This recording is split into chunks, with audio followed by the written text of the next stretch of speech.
امام مالک نے خبر دی، انہیں ابو بکر کے مولا سمی نے، انہیں ابو صالح نے اور انہیں ابو ہریرہ رضی اللہ عنہ نے کہ رسول اللہ صلی اللہ علیہ وسلم نے فرمایا، سفر کیا ہے؟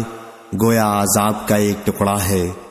آدمی کی نیند، کھانے پینے سب میں رکاوٹ پیدا کرتا ہے، اس لیے جب مسافر اپنا کام پورا کر لے تو اسے جلد گھر واپس آ جانا چاہیے۔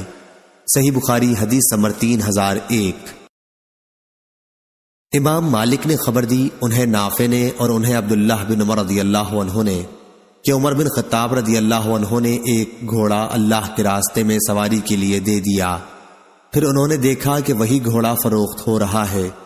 انہوں نے چاہا کہ اسے خرید لیں، لیکن جب رسول اللہ صلی اللہ علیہ وسلم سے اجازت چاہی تو آپ نے فرمایا کہ اب تم اسے نہ خریدو اور اپنے صدقے کو واپس نہ پھیرو۔ صحیح بخاری حدیث نمبر 3002۔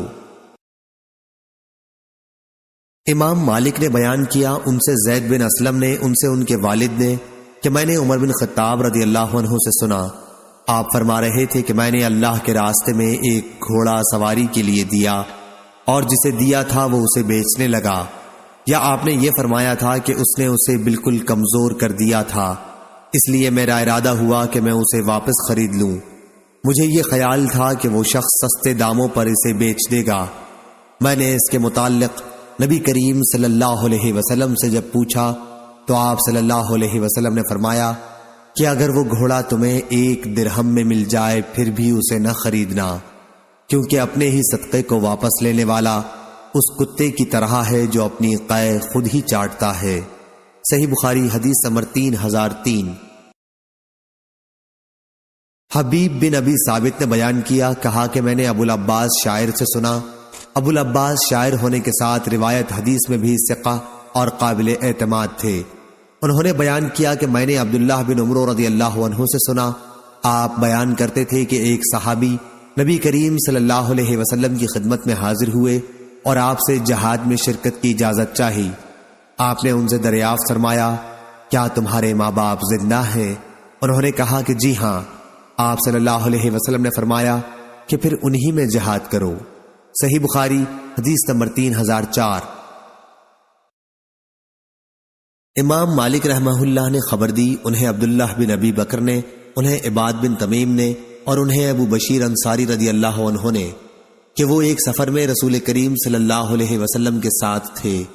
عبداللہ بن ابی بکر بن حزم راوی حدیث نے کہا، میرا خیال ہے ابو بشیر نے کہا، لوگ اپنی خوابگاہوں میں تھے کہ رسول اللہ صلی اللہ علیہ وسلم نے اپنا ایک قاصد زید بن حارثہ رضی اللہ عنہ یہ اعلان کرنے کے لیے بھیجا کہ جس شخص کے اونٹ کی گردن میں تانت کا گنڈا ہو، یا یوں فرمایا کہ جو گنڈا ہار ہو وہ اسے کاٹ ڈالے۔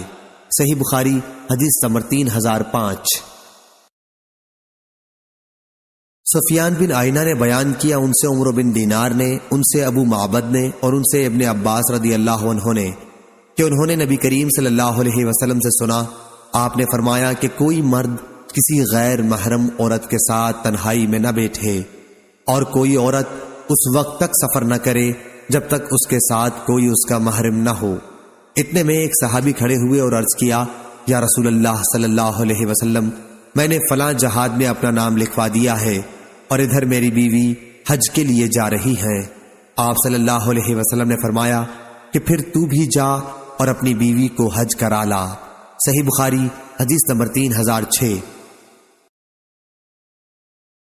عمر بن دینار نے بیان کیا، سفیان نے یہ حدیث عمر بن دینار سے 2 مرتبہ سنی تھی۔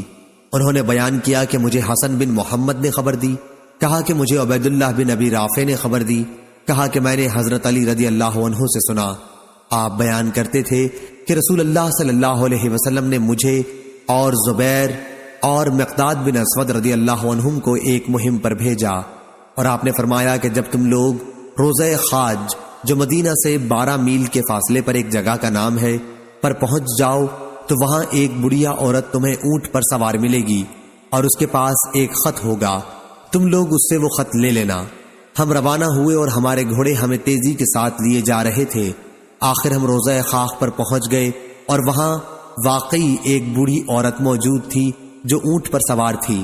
ہم نے اس سے کہا کہ خط نکال، اس نے کہا کہ میرے پاس تو کوئی خط نہیں، لیکن جب ہم نے اسے دھمکی دی کہ اگر تو نے خط نہ نکالا تو تمہارے کپڑے ہم خود اتار دیں گے، اس پر اس نے اپنی گندھی ہوئی چوٹی کے اندر سے خط نکال کر دیا اور ہم اسے رسول اللہ صلی اللہ علیہ وسلم کی خدمت میں لے کر حاضر ہوئے۔ اس کا مضمون یہ تھا: حاطب بن ابی بلتع کی طرف سے مشرکین مکہ کے چند آدمیوں کی طرف۔ اس میں انہوں نے رسول اللہ صلی اللہ علیہ وسلم کے بعض بھیدوں کی خبر دی تھی۔ حضرت صلی اللہ علیہ وسلم نے فرمایا: اے حاطب، یہ کیا واقعہ ہے؟ انہوں نے عرض کیا: یا رسول اللہ صلی اللہ علیہ وسلم، میرے بارے میں عجلت سے کام نہ لیجئے۔ میری حیثیت مکے میں یہ تھی کہ قریش کے ساتھ میں نے رہنا سہنا اختیار کر لیا تھا، ان سے رشتہ ناتا میرا کچھ بھی نہ تھا۔ آپ کے ساتھ جو دوسرے مہاجرین ہیں ان کی تو مکے میں سب کی رشتہ داری ہے، اور مکے والے اسی وجہ سے ان کے عزیزوں کی اور ان کے مالوں کی حفاظت و حمایت کریں گے، مگر مکے والوں کے ساتھ میرا کوئی نسبی تعلق نہیں ہے، اس لیے میں نے سوچا کہ ان پر کوئی احسان کر دوں جس سے اثر لے کر وہ میرے بھی عزیزوں کی مکے میں حفاظت کریں۔ میں نے یہ کام کفر یا ارتداد کی وجہ سے ہرگز نہیں کیا ہے، اور نہ اسلام کے بعد کفر سے خوش ہو کر۔ رسول اللہ صلی اللہ علیہ وسلم نے سن کر فرمایا کہ حاطب نے سچ کہا ہے۔ حضرت عمر رضی اللہ عنہ نے کہا: یا رسول اللہ صلی اللہ علیہ وسلم، اجازت دیجئے میں اس منافق کا سر اڑا دوں۔ آپ صلی اللہ علیہ وسلم نے فرمایا: نہیں، یہ بدر کی لڑائی میں مسلمانوں کے ساتھ مل کر لڑے ہیں، اور تمہیں معلوم نہیں اللہ تعالی مجاہدین بدر کے احوال موت تک کے پہلے ہی سے جانتا تھا، اور وہ خود ہی فرما چکا ہے کہ تم جو چاہو کرو، میں تمہیں معاف کر چکا ہوں۔ سفیان بن عینہ نے کہا کہ حدیث کی یہ سند بھی کتنی عمدہ ہے۔ صحیح بخاری حدیث نمبر 3007۔ ابن عینہ نے بیان کیا، ان سے عمر بن دینار نے، انہوں نے جابر بن عبداللہ رضی اللہ عنہ سے سنا، انہوں نے بیان کیا کہ بدر کی لڑائی سے قیدی مشرکین مکہ لائے گئے، جن میں حضرت عباس رضی اللہ عنہ بھی تھے۔ ان کے بدن پر کوئی کپڑا نہیں تھا۔ نبی کریم صلی اللہ علیہ وسلم نے ان کے لیے قمیص تلاش کروائی، وہ لمبے قد کے تھے، اس لیے عبداللہ بن ابی منافق کی قمیص ہی ان کے بدن پر آ سکی، اور حضرت صلی اللہ علیہ وسلم نے انہیں وہ قمیص پہنا دی۔ نبی کریم صلی اللہ علیہ وسلم نے عبداللہ بن ابی کی موت کے بعد اپنی قمیص اتار کر اسے پہنائی تھی۔ ابن عینہ نے کہا کہ نبی کریم صلی اللہ علیہ وسلم پر جو اس کا احسان تھا، حضرت صلی اللہ علیہ وسلم نے چاہا کہ اسے ادا کر دیں۔ صحیح بخاری حدیث نمبر 3008۔ سہل بن سعد انصاری رضی اللہ عنہ نے خبر دی کہ نبی کریم صلی اللہ علیہ وسلم نے خیبر کی لڑائی کے دن فرمایا: کل میں ایسے شخص کے ہاتھ میں اسلامی جھنڈا دوں گا جس کے ہاتھ پر اسلامی فتح حاصل ہوگی، جو اللہ اور اس کے رسول سے محبت رکھتا ہے، اور جس سے اللہ اور اس کا رسول بھی محبت رکھتے ہیں۔ رات بھر سب صحابہ کے ذہن میں یہی خیال رہا کہ دیکھیے کہ کسے جھنڈا ملتا ہے۔ جب صبح ہوئی تو ہر شخص امیدوار تھا، لیکن حضرت صلی اللہ علیہ وسلم نے دریافت فرمایا کہ علی کہاں ہیں؟ عرض کیا گیا کہ ان کی آنکھوں میں درد ہو گیا ہے۔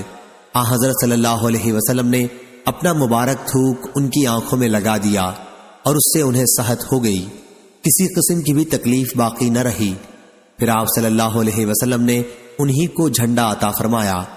علی رضی اللہ عنہ نے کہا کہ کیا میں ان لوگوں سے اس وقت تک نہ لڑوں جب تک یہ ہمارے ہی جیسے یعنی مسلمان نہ ہو جائیں؟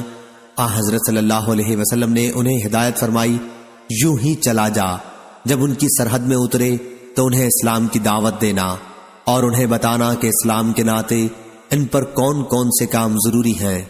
خدا کی قسم، اگر تمہارے ذریعے اللہ ایک شخص کو بھی مسلمان کر دے تو یہ تمہارے لیے سرخ اونٹوں سے بہتر ہے۔ صحیح بخاری حدیث نمبر 3009۔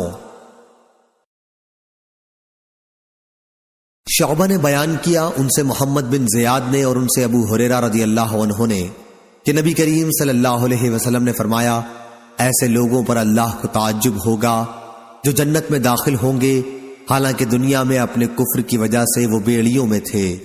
صحیح بخاری حدیث نمبر 3010۔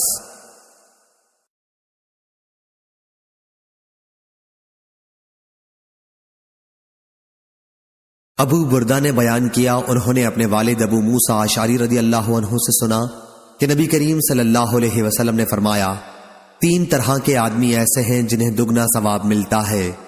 اول وہ شخص جس کی کوئی لونڈی ہو، وہ اسے تعلیم دے اور تعلیم دینے میں اچھا طریقہ اختیار کرے، اسے ادب سکھائے اور اس میں اچھے طریقے سے کام لے، پھر اسے آزاد کر کے اس سے شادی کر لے تو اسے دوہرا اجر ملے گا۔ دوسرا وہ مومن جو اہل کتاب میں سے ہو کہ پہلے اپنے نبی پر ایمان لایا تھا، پھر نبی کریم صلی اللہ علیہ وسلم پر بھی ایمان لایا تو اسے بھی دوہرا اجر ملے گا۔ تیسرا وہ غلام جو اللہ تعالیٰ کے حقوق کی بھی ادائیگی کرتا ہے اور اپنے آقا کے ساتھ بھی بھلائی کرتا ہے۔ اس کے بعد شعبی راوی حدیث نے کہا کہ میں نے تمہیں یہ حدیث بلا کسی محنت و مشقت کے دے دی ہے۔ ایک زمانہ وہ بھی تھا جب اس سے بھی کم حدیث کے لیے مدینہ منورہ تک کا سفر کرنا پڑتا تھا۔ صحیح بخاری حدیث نمبر 3011۔ زہری نے بیان کیا، ان سے عبید اللہ بن عبداللہ بن عتبہ نے، ان سے ابن عباس رضی اللہ عنہ نے اور ان سے صعب بن جسامہ رضی اللہ عنہ نے بیان کیا کہ نبی کریم صلی اللہ علیہ وسلم مقام ابوا یا ودان میں میرے پاس سے گزرے تو آپ سے پوچھا گیا کہ مشرکین کے جس قبیلے پر شب خون مارا جائے گا کیا ان کی عورتوں اور بچوں کو بھی قتل کرنا درست ہوگا؟ حضرت صلی اللہ علیہ وسلم نے فرمایا وہ بھی انہی میں سے ہیں، اور میں نے آپ سے سنا کہ آپ فرما رہے تھے اللہ اور اس کے رسول صلی اللہ علیہ وسلم کے سوا اور کسی کی چراگاہ نہیں ہے۔ صحیح بخاری حدیث نمبر 3012۔ سابقہ سند کے ساتھ ظاہری سے روایت ہے کہ انہوں نے عبید اللہ سے سنا بواسطہ ابن عباس رضی اللہ عنہ، اور ان سے صعب رضی اللہ عنہ نے بیان کیا اور صرف زراری بچوں کا ذکر کیا۔ سفیان نے کہا کہ عمرو ہم سے حدیث بیان کرتے تھے، ان سے ابن شہاب نبی کریم صلی اللہ علیہ وسلم سے۔ سفیان نے بیان کیا کہ پھر ہم نے حدیث خود ظاہری ابن شہاب سے سنی، انہوں نے بیان کیا کہ مجھے عبید اللہ نے خبر دی، انہیں ابن عباس رضی اللہ عنہ نے اور انہیں صعب نے، کیا حضرت صلی اللہ علیہ وسلم نے فرمایا مشرکین کی عورتوں اور بچوں کے متعلق کہ وہ بھی انہی میں سے ہیں۔ ظاہری کے واسطے سے جس طرح عمروں نے بیان کیا تھا کہ ہم من آبائہم، وہ بھی انہی کے باپ دادوں کے نسل ہیں، ظاہری نے خود ہم سے ان الفاظ کے ساتھ بیان نہیں کیا، یعنی ہم من آبائہم نہیں کہا بلکہ ہم منہم کہا۔ صحیح بخاری حدیث نمبر 3013۔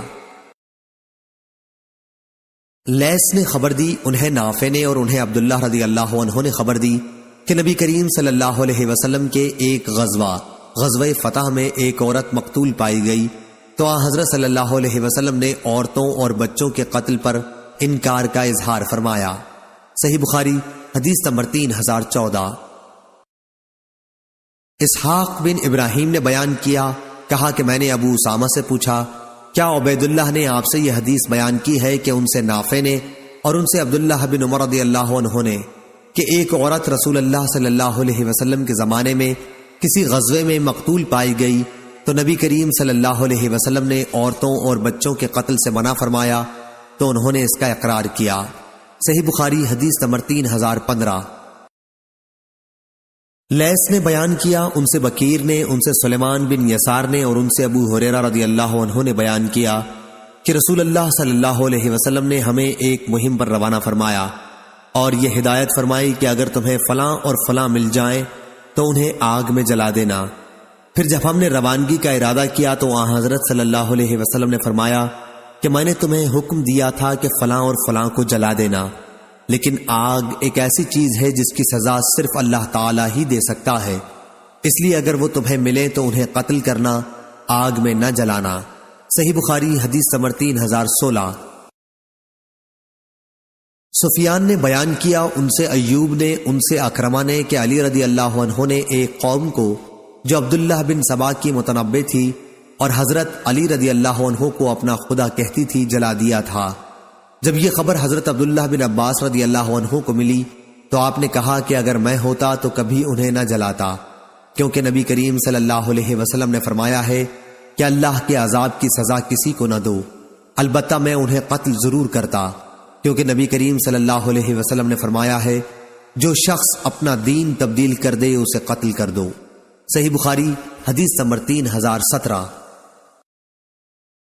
وہیب بن خالد نے بیان کیا، ان سے ایوب سختیانی نے، ان سے ابو قلابہ نے اور ان سے انس بن مالک رضی اللہ عنہ نے کہ قبیلہ عقل کے 8 آدمیوں کی جماعت نبی کریم صلی اللہ علیہ وسلم کی خدمت میں اسلام قبول کرنے کو حاضر ہوئی، لیکن مدینہ کی آب و ہوا انہیں موافق نہیں آئی۔ انہوں نے عرض کیا کہ یا رسول اللہ صلی اللہ علیہ وسلم، ہمارے لیے اونٹ کے دودھ کا انتظام کر دیجئے۔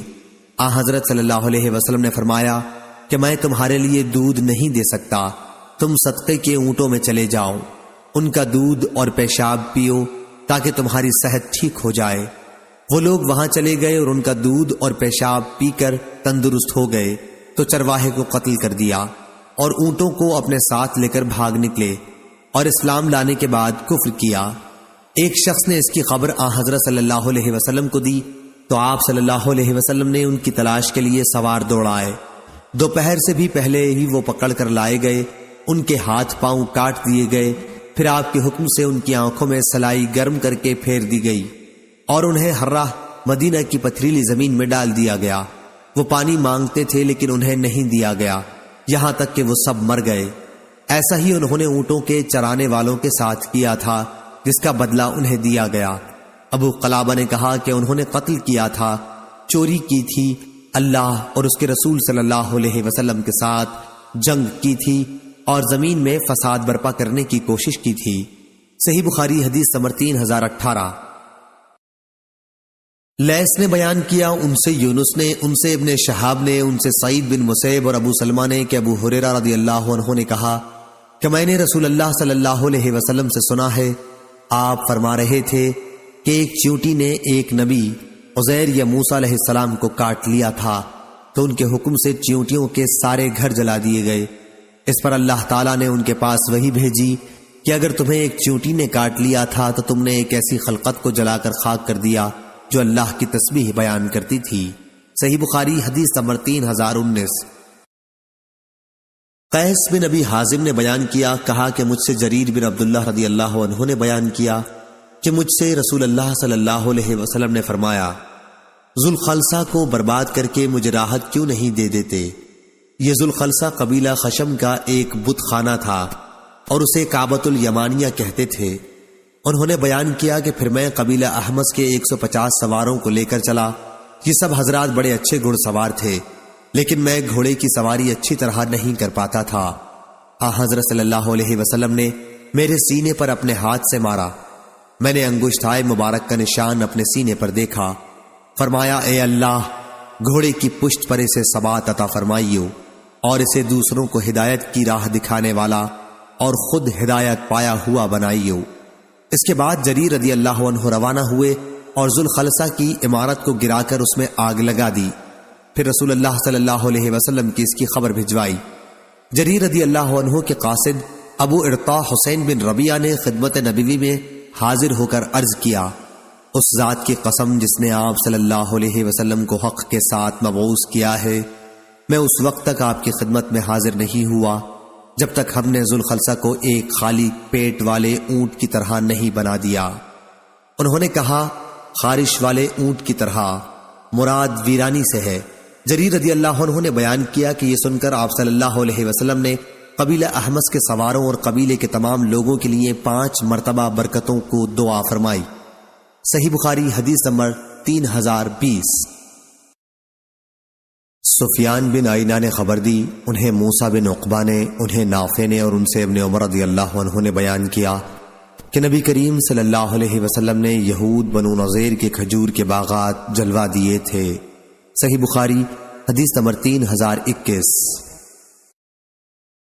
یحییٰ بن زکریا بن ابی زائدہ نے بیان کیا، کہا مجھ سے میرے والد نے بیان کیا، ان سے ابو اسحاق نے اور ان سے برا بن عازب رضی اللہ عنہ نے بیان کیا کہ رسول اللہ صلی اللہ علیہ وسلم نے انصار کے چند آدمیوں کو ابو رافع یہودی کو قتل کرنے کے لیے بھیجا۔ ان میں سے ایک صاحب عبداللہ بن عتیق رضی اللہ عنہ آگے چل کر اس کے قلعے کے اندر داخل ہو گئے۔ انہوں نے بیان کیا کہ اندر جانے کے بعد میں اس مکان میں گھس گیا جہاں ان کے جانور بندھا کرتے تھے۔ بیان کیا انہوں نے قلعے کا دروازہ بند کر لیا، لیکن اتفاق کہ ان کا ایک گدھا ان کے مویشیوں میں سے گم تھا، اس لیے وہ اسے تلاش کرنے کے لیے باہر نکلے، اس خیال سے کہ کہیں پکڑا نہ جاؤں۔ نکلنے والوں کے ساتھ میں بھی باہر آ گیا تاکہ ان پر یہ ظاہر کر دوں کہ میں بھی تلاش کرنے والوں میں شامل ہوں۔ آخر گدھا انہیں مل گیا، وہ پھر اندر آ گئے، میں بھی ان کے ساتھ اندر آ گیا اور انہوں نے قلعے کا دروازہ بند کر لیا۔ رات کا وقت تھا، کنجیوں کا گچھا انہوں نے ایک ایسے طاق میں رکھا جسے میں نے دیکھ لیا تھا۔ جب وہ سب سو گئے تو میں نے چابیوں کا گچھا اٹھایا اور دروازہ کھول کر ابو رافع کے پاس پہنچا۔ میں نے اسے آواز دی، ابو رافع۔ اس نے جواب دیا اور میں فوراً اس کی آواز کی طرف بڑھا اور اس پر وار کر بیٹھا۔ وہ چیخنے لگا تو میں باہر چلا آیا۔ اس کے پاس سے واپس آ کر میں پھر اس کے کمرے میں داخل ہوا، گویا میں اس کی مدد کو پہنچا تھا۔ میں نے پھر آواز بدل لی تھی۔ اس نے کہا کہ یہ کیا کر رہا ہے؟ تیری ماں برباد ہو۔ میں نے پوچھا کیا بات پیش آئی؟ وہ کہنے لگا نامعلوم کون شخص میرے کمرے میں آ گیا اور مجھ پر حملہ کر بیٹھا ہے۔ انہوں نے کہا کہ اب کی بار میں نے اپنی تلوار سے اس کے پیٹ پر رکھ کر اتنی زور سے دبائی کہ اس کی ہڈیوں میں اتر گئی۔ جب میں اس کے کمرے سے نکلا تو بہت دہشت میں تھا۔ پھر قلعے کی ایک سیڑھی پر میں آیا تاکہ اس سے نیچے اتر جاؤں، مگر میں اس پر سے گر گیا اور میرے پاؤں میں موچ آ گئی۔ پھر جب میں اپنے ساتھیوں کے پاس آیا تو میں نے ان سے کہا کہ میں تو اس وقت تک یہاں سے نہیں جاؤں گا جب تک اس کی موت کا اعلان خود نہ سن لوں۔ چنانچہ میں وہیں ٹھہر گیا اور میں نے رونے والی عورتوں سے ابو رافع حجاز کے سوداگر کی موت کا اعلان بلند آواز سے سنا۔ انہوں نے کہا کہ پھر میں وہاں سے اٹھا اور مجھے اس وقت کچھ بھی درد معلوم نہیں ہوا۔ پھر ہم نبی کریم صلی اللہ علیہ وسلم کی خدمت میں حاضر ہوئے اور آپ صلی اللہ علیہ وسلم کو اس کی بشارت دی۔ صحیح بخاری حدیث نمبر 3022۔ یحییٰ بن ابی زائدہ نے بیان کیا، ان سے ان کے والد نے، ان سے ابو اسحاق نے اور ان سے برا بن عازب رضی اللہ عنہ نے بیان کیا کہ رسول اللہ صلی اللہ علیہ وسلم نے انصار کے چند آدمیوں کو ابو رافع کے پاس اسے قتل کرنے کے لیے بھیجا تھا۔ چنانچہ رات میں عبداللہ بن عتیق رضی اللہ عنہ اس کے قلعے میں داخل ہوئے اور اسے سوتے ہوئے قتل کیا۔ صحیح بخاری حدیث نمبر 3023۔ ابو اسحاق فزاری نے بیان کیا، ان سے موسیٰ بن عقبہ نے بیان کیا کہ مجھ سے عمر بن عبید اللہ کے غلام سالم ابو نضر نے بیان کیا کہ میں عمر بن عبید اللہ کا منشی تھا۔ سالم نے بیان کیا کہ جب وہ خوارج سے لڑنے کے لیے روانہ ہوئے تو انہیں عبداللہ بن ابی اوفا رضی اللہ عنہ کا خط ملا۔ میں نے اسے پڑھا تو اس میں انہوں نے لکھا تھا کہ رسول کریم صلی اللہ علیہ وسلم نے ایک لڑائی کے موقع پر انتظار کیا، پھر جب سورج ڈھل گیا۔ صحیح بخاری حدیث نمبر 3024۔ تو آپ صلی اللہ علیہ وسلم نے لوگوں کو خطاب کرتے ہوئے فرمایا، اے لوگو، دشمن سے لڑائی بھڑائی کی تمنا نہ کرو، بلکہ اللہ تعالی سے سلامتی مانگو۔ ہاں، جب جنگ چھڑ جائے تو پھر صبر کیے رہو اور ڈٹ کر مقابلہ کرو، اور جان لو کہ جنت تلواروں کے سائے میں ہے۔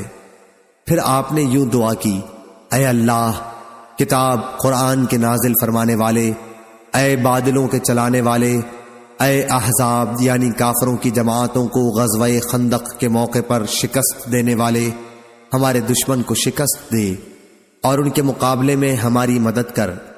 اور موسیٰ بن عقبہ نے کہا کہ مجھ سے سالم ابو نضر نے بیان کیا کہ میں عمر بن عبید اللہ کا منشی تھا۔ ان کے پاس حضرت عبداللہ بن ابی اوفا رضی اللہ عنہ کا خط آیا کہ رسول کریم صلی اللہ علیہ وسلم نے فرمایا تھا، دشمن سے لڑائی لڑنے کی تمنا نہ کرو۔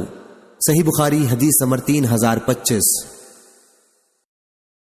مغیرہ بن عبد الرحمن نے بیان کیا، ان سے ابو زناد نے، ان سے اعرج نے اور ان سے حضرت ابو ہریرہ رضی اللہ عنہ نے کہ رسول اللہ صلی اللہ علیہ وسلم نے فرمایا، دشمن سے لڑنے بھڑنے کی تمنا نہ کرو، ہاں اگر جنگ شروع ہی ہو جائے تو پھر صبر سے کام لو۔ صحیح بخاری حدیث نمبر 3026۔ معمر نے خبر دی، انہیں حمام نے اور انہیں ابو ہریرہ رضی اللہ عنہ نے کہ نبی کریم صلی اللہ علیہ وسلم نے فرمایا، کسرا ایران کا بادشاہ برباد و ہلاک ہو گیا، اب اس کے بعد کوئی کسرا نہیں آئے گا، اور قیصر روم کا بادشاہ بھی ہلاک و برباد ہو گیا، اور اس کے بعد شام میں کوئی قیصر باقی نہیں رہ جائے گا، اور ان کے خزانے اللہ کے راستے میں تقسیم ہوں گے۔ صحیح بخاری حدیث نمبر 3027۔ اور آپ صلی اللہ علیہ وسلم نے لڑائی کو مکر اور فریب فرمایا۔ صحیح بخاری حدیث نمبر 3028۔ معمر نے خبر دی، انہیں حمام بن منبع نے، اور ان سے حضرت ابو ہریرہ رضی اللہ عنہ نے بیان کیا کہ نبی کریم صلی اللہ علیہ وسلم نے فرمایا، لڑائی کیا ہے؟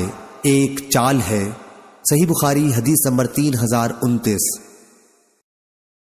ابن آئینہ نے خبر دی، انہوں نے جابر بن عبداللہ رضی اللہ عنہ سے سنا، آپ نے بیان کیا کہ نبی کریم صلی اللہ علیہ وسلم نے فرمایا تھا، جنگ تو ایک چال بازی کا نام ہے۔ صحیح بخاری حدیث نمبر 3030۔ قتیبہ بن سعید نے بیان کیا، کہا ہم سے سفیان بن عینہ نے، ان سے عمرو بن دینار نے، اور ان سے جابر بن عبداللہ رضی اللہ عنہ نے کہ رسول اللہ صلی اللہ علیہ وسلم نے فرمایا، کعب بن اشرف کا کام کون تمام کرے گا؟ وہ اللہ اور اس کے رسول کو بہت اذیتیں پہنچا چکا ہے۔ محمد بن مسلمہ رضی اللہ عنہ نے عرض کیا، یا رسول اللہ صلی اللہ علیہ وسلم، کیا آپ مجھے اجازت بخش دیں گے کہ میں اسے قتل کراؤں؟ حضور صلی اللہ علیہ وسلم نے فرمایا، ہاں۔ راوی نے بیان کیا کہ پھر محمد بن مسلمہ کعب یہودی کے پاس آئے اور اس سے کہنے لگے کہ نبی کریم صلی اللہ علیہ وسلم نے تو ہمیں تھکا دیا اور ہم سے آپ صلی اللہ علیہ وسلم زکوٰۃ مانگتے ہیں۔ کعب نے کہا کہ قسم اللہ کی، ابھی کیا ہے، ابھی اور مصیبت میں پڑو گے۔ محمد بن مسلمہ اس پر کہنے لگے کہ بات یہ ہے کہ ہم نے ان کی پیروی کر لی ہے، اس لیے اس وقت تک اس کا ساتھ چھوڑنا ہم مناسب بھی نہیں سمجھتے جب تک ان کی دعوت کا کوئی انجام ہمارے سامنے نہ آ جائے۔ غرض محمد بن مسلمہ رضی اللہ عنہ اس سے اسی طرح باتیں کرتے رہے، آخر موقع پا کر اسے قتل کر دیا۔ صحیح بخاری حدیث نمبر 3031۔ سفیان بن عینہ نے بیان کیا، ان سے عمرو بن دینار نے، اور ان سے جابر بن عبداللہ انصاری رضی اللہ عنہ نے کہ رسول کریم صلی اللہ علیہ وسلم نے فرمایا، کعب بن اشرف کے لیے کون ہمت کرتا ہے؟ محمد بن مسلمہ رضی اللہ عنہ نے کہا، کیا میں اسے قتل کر دوں؟ آپ صلی اللہ علیہ وسلم نے فرمایا کہ ہاں۔ انہوں نے عرض کیا کہ پھر آپ مجھے اجازت دیں کہ میں جو چاہوں جھوٹ سچ کہوں۔ آپ صلی اللہ علیہ وسلم نے فرمایا کہ میری طرف سے اس کی اجازت ہے۔ صحیح بخاری حدیث نمبر 3032۔ عبداللہ بن عمر رضی اللہ عنہ نے بیان کیا کہ رسول کریم صلی اللہ علیہ وسلم ابن سیاد یہودی بچے کی طرف جا رہے تھے، آپ کے ساتھ ابی بن کعب رضی اللہ عنہ بھی تھے۔ ابن سیاد کے عجیب و غریب احوال کے متعلق آپ صلی اللہ علیہ وسلم خود تحقیق کرنا چاہتے تھے۔ آپ صلی اللہ علیہ وسلم کو اطلاع دی گئی تھی کہ ابن سیاد اس وقت کھجوروں کی آڑ میں موجود ہے۔ جب آپ صلی اللہ علیہ وسلم وہاں پہنچے تو شاخوں کی آڑ میں چلنے لگے تاکہ وہ آپ کو دیکھ نہ سکے۔ ابن سیاد اس وقت ایک چادر اوڑھے ہوئے چپکے چپکے کچھ گنگنا رہا تھا۔ اس کی ماں نے حضرت صلی اللہ علیہ وسلم کو دیکھ لیا اور پکار اٹھی، کیا اے ابن سیاد، یہ محمد صلی اللہ علیہ وسلم آ پہنچے۔ وہ چونک اٹھا۔ آپ صلی اللہ علیہ وسلم نے فرمایا کہ اگر یہ اس کی خبر نہ کرتی تو وہ کھولتا، یعنی اس کی باتوں سے اس کا حال کھل جاتا۔ صحیح بخاری حدیث نمبر 3033۔ برا بن عازب رضی اللہ عنہ نے بیان کیا کہ میں نے دیکھا کہ غزوہ احزاب میں خندق کھودتے ہوئے رسول اللہ صلی اللہ علیہ وسلم خود مٹی اٹھا رہے تھے، یہاں تک کہ سینے مبارک کے بال مٹی سے اٹ گئے تھے۔ آپ صلی اللہ علیہ وسلم کے جسم مبارک پر بال بہت گھنے تھے۔ اس وقت آپ صلی اللہ علیہ وسلم عبداللہ بن رواحہ رضی اللہ عنہ کا یہ شعر پڑھ رہے تھے۔ ترجمہ: اے اللہ، اگر تیری ہدایت نہ ہوتی تو ہم کبھی سیدھا راستہ نہ پاتے، نہ صدقہ کر سکتے اور نہ نماز پڑھتے۔ اب تو یا اللہ ہمارے دلوں کو سکون اور اطمینان عطا فرما، اور اگر دشمن سے مٹبھیڑ ہو جائے تو ہمیں ثابت قدم رکھیو۔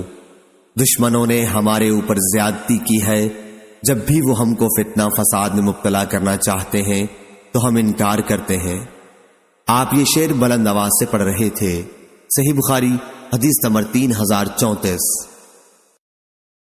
عبداللہ بن ادریس نے بیان کیا، ان سے اسماعیل بن ابی خالد نے، ان سے قیس بن ابی حازم نے، اور ان سے جریر بن عبداللہ بجلی رضی اللہ عنہ نے بیان کیا کہ جب سے میں اسلام لایا، رسول اللہ کریم صلی اللہ علیہ وسلم نے پردے کے ساتھ مجھے اپنے گھر میں داخل ہونے سے کبھی نہیں روکا۔ اور جب بھی آپ مجھ کو دیکھتے خوشی سے آپ مسکرانے لگتے۔ صحیح بخاری حدیث نمبر 3035۔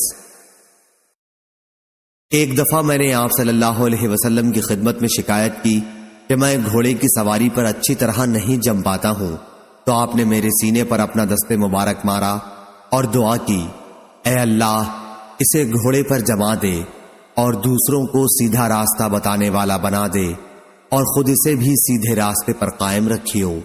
صحیح بخاری حدیث نمبر 3036۔ ابو حازم نے بیان کیا کہ سہل بن سعد سعدی رضی اللہ عنہ سے شاگردوں نے پوچھا کہ جنگ احد میں نبی کریم صلی اللہ علیہ وسلم کے زخموں کا علاج کس دوا سے کیا گیا تھا؟ سہل رضی اللہ عنہ نے اس پر کہا کہ اب صحابہ میں کوئی شخص بھی ایسا زندہ موجود نہیں ہے جو اس کے بارے میں مجھ سے زیادہ جانتا ہو۔ حضرت علی رضی اللہ عنہ اپنی ڈھال میں پانی بھر بھر کر لا رہے تھے اور سیدہ فاطمہ رضی اللہ عنہا آپ صلی اللہ علیہ وسلم کے چہرے سے خون کو دھو رہی تھیں، اور ایک بوریا جلایا گیا تھا اور آپ کے زخموں میں اسی کی راکھ کو بھر دیا گیا تھا۔ صحیح بخاری حدیث نمبر 3037۔ وکی نے بیان کیا، ان سے شعبہ نے، ان سے سعید بن ابی بردہ نے، ان سے ان کے باپ نے اور ان سے ان کے دادا ابو موسیٰ اشعری رضی اللہ عنہ نے کہ نبی کریم صلی اللہ علیہ وسلم نے معاذ رضی اللہ عنہ اور ابو موسیٰ رضی اللہ عنہ کو یمن بھیجا۔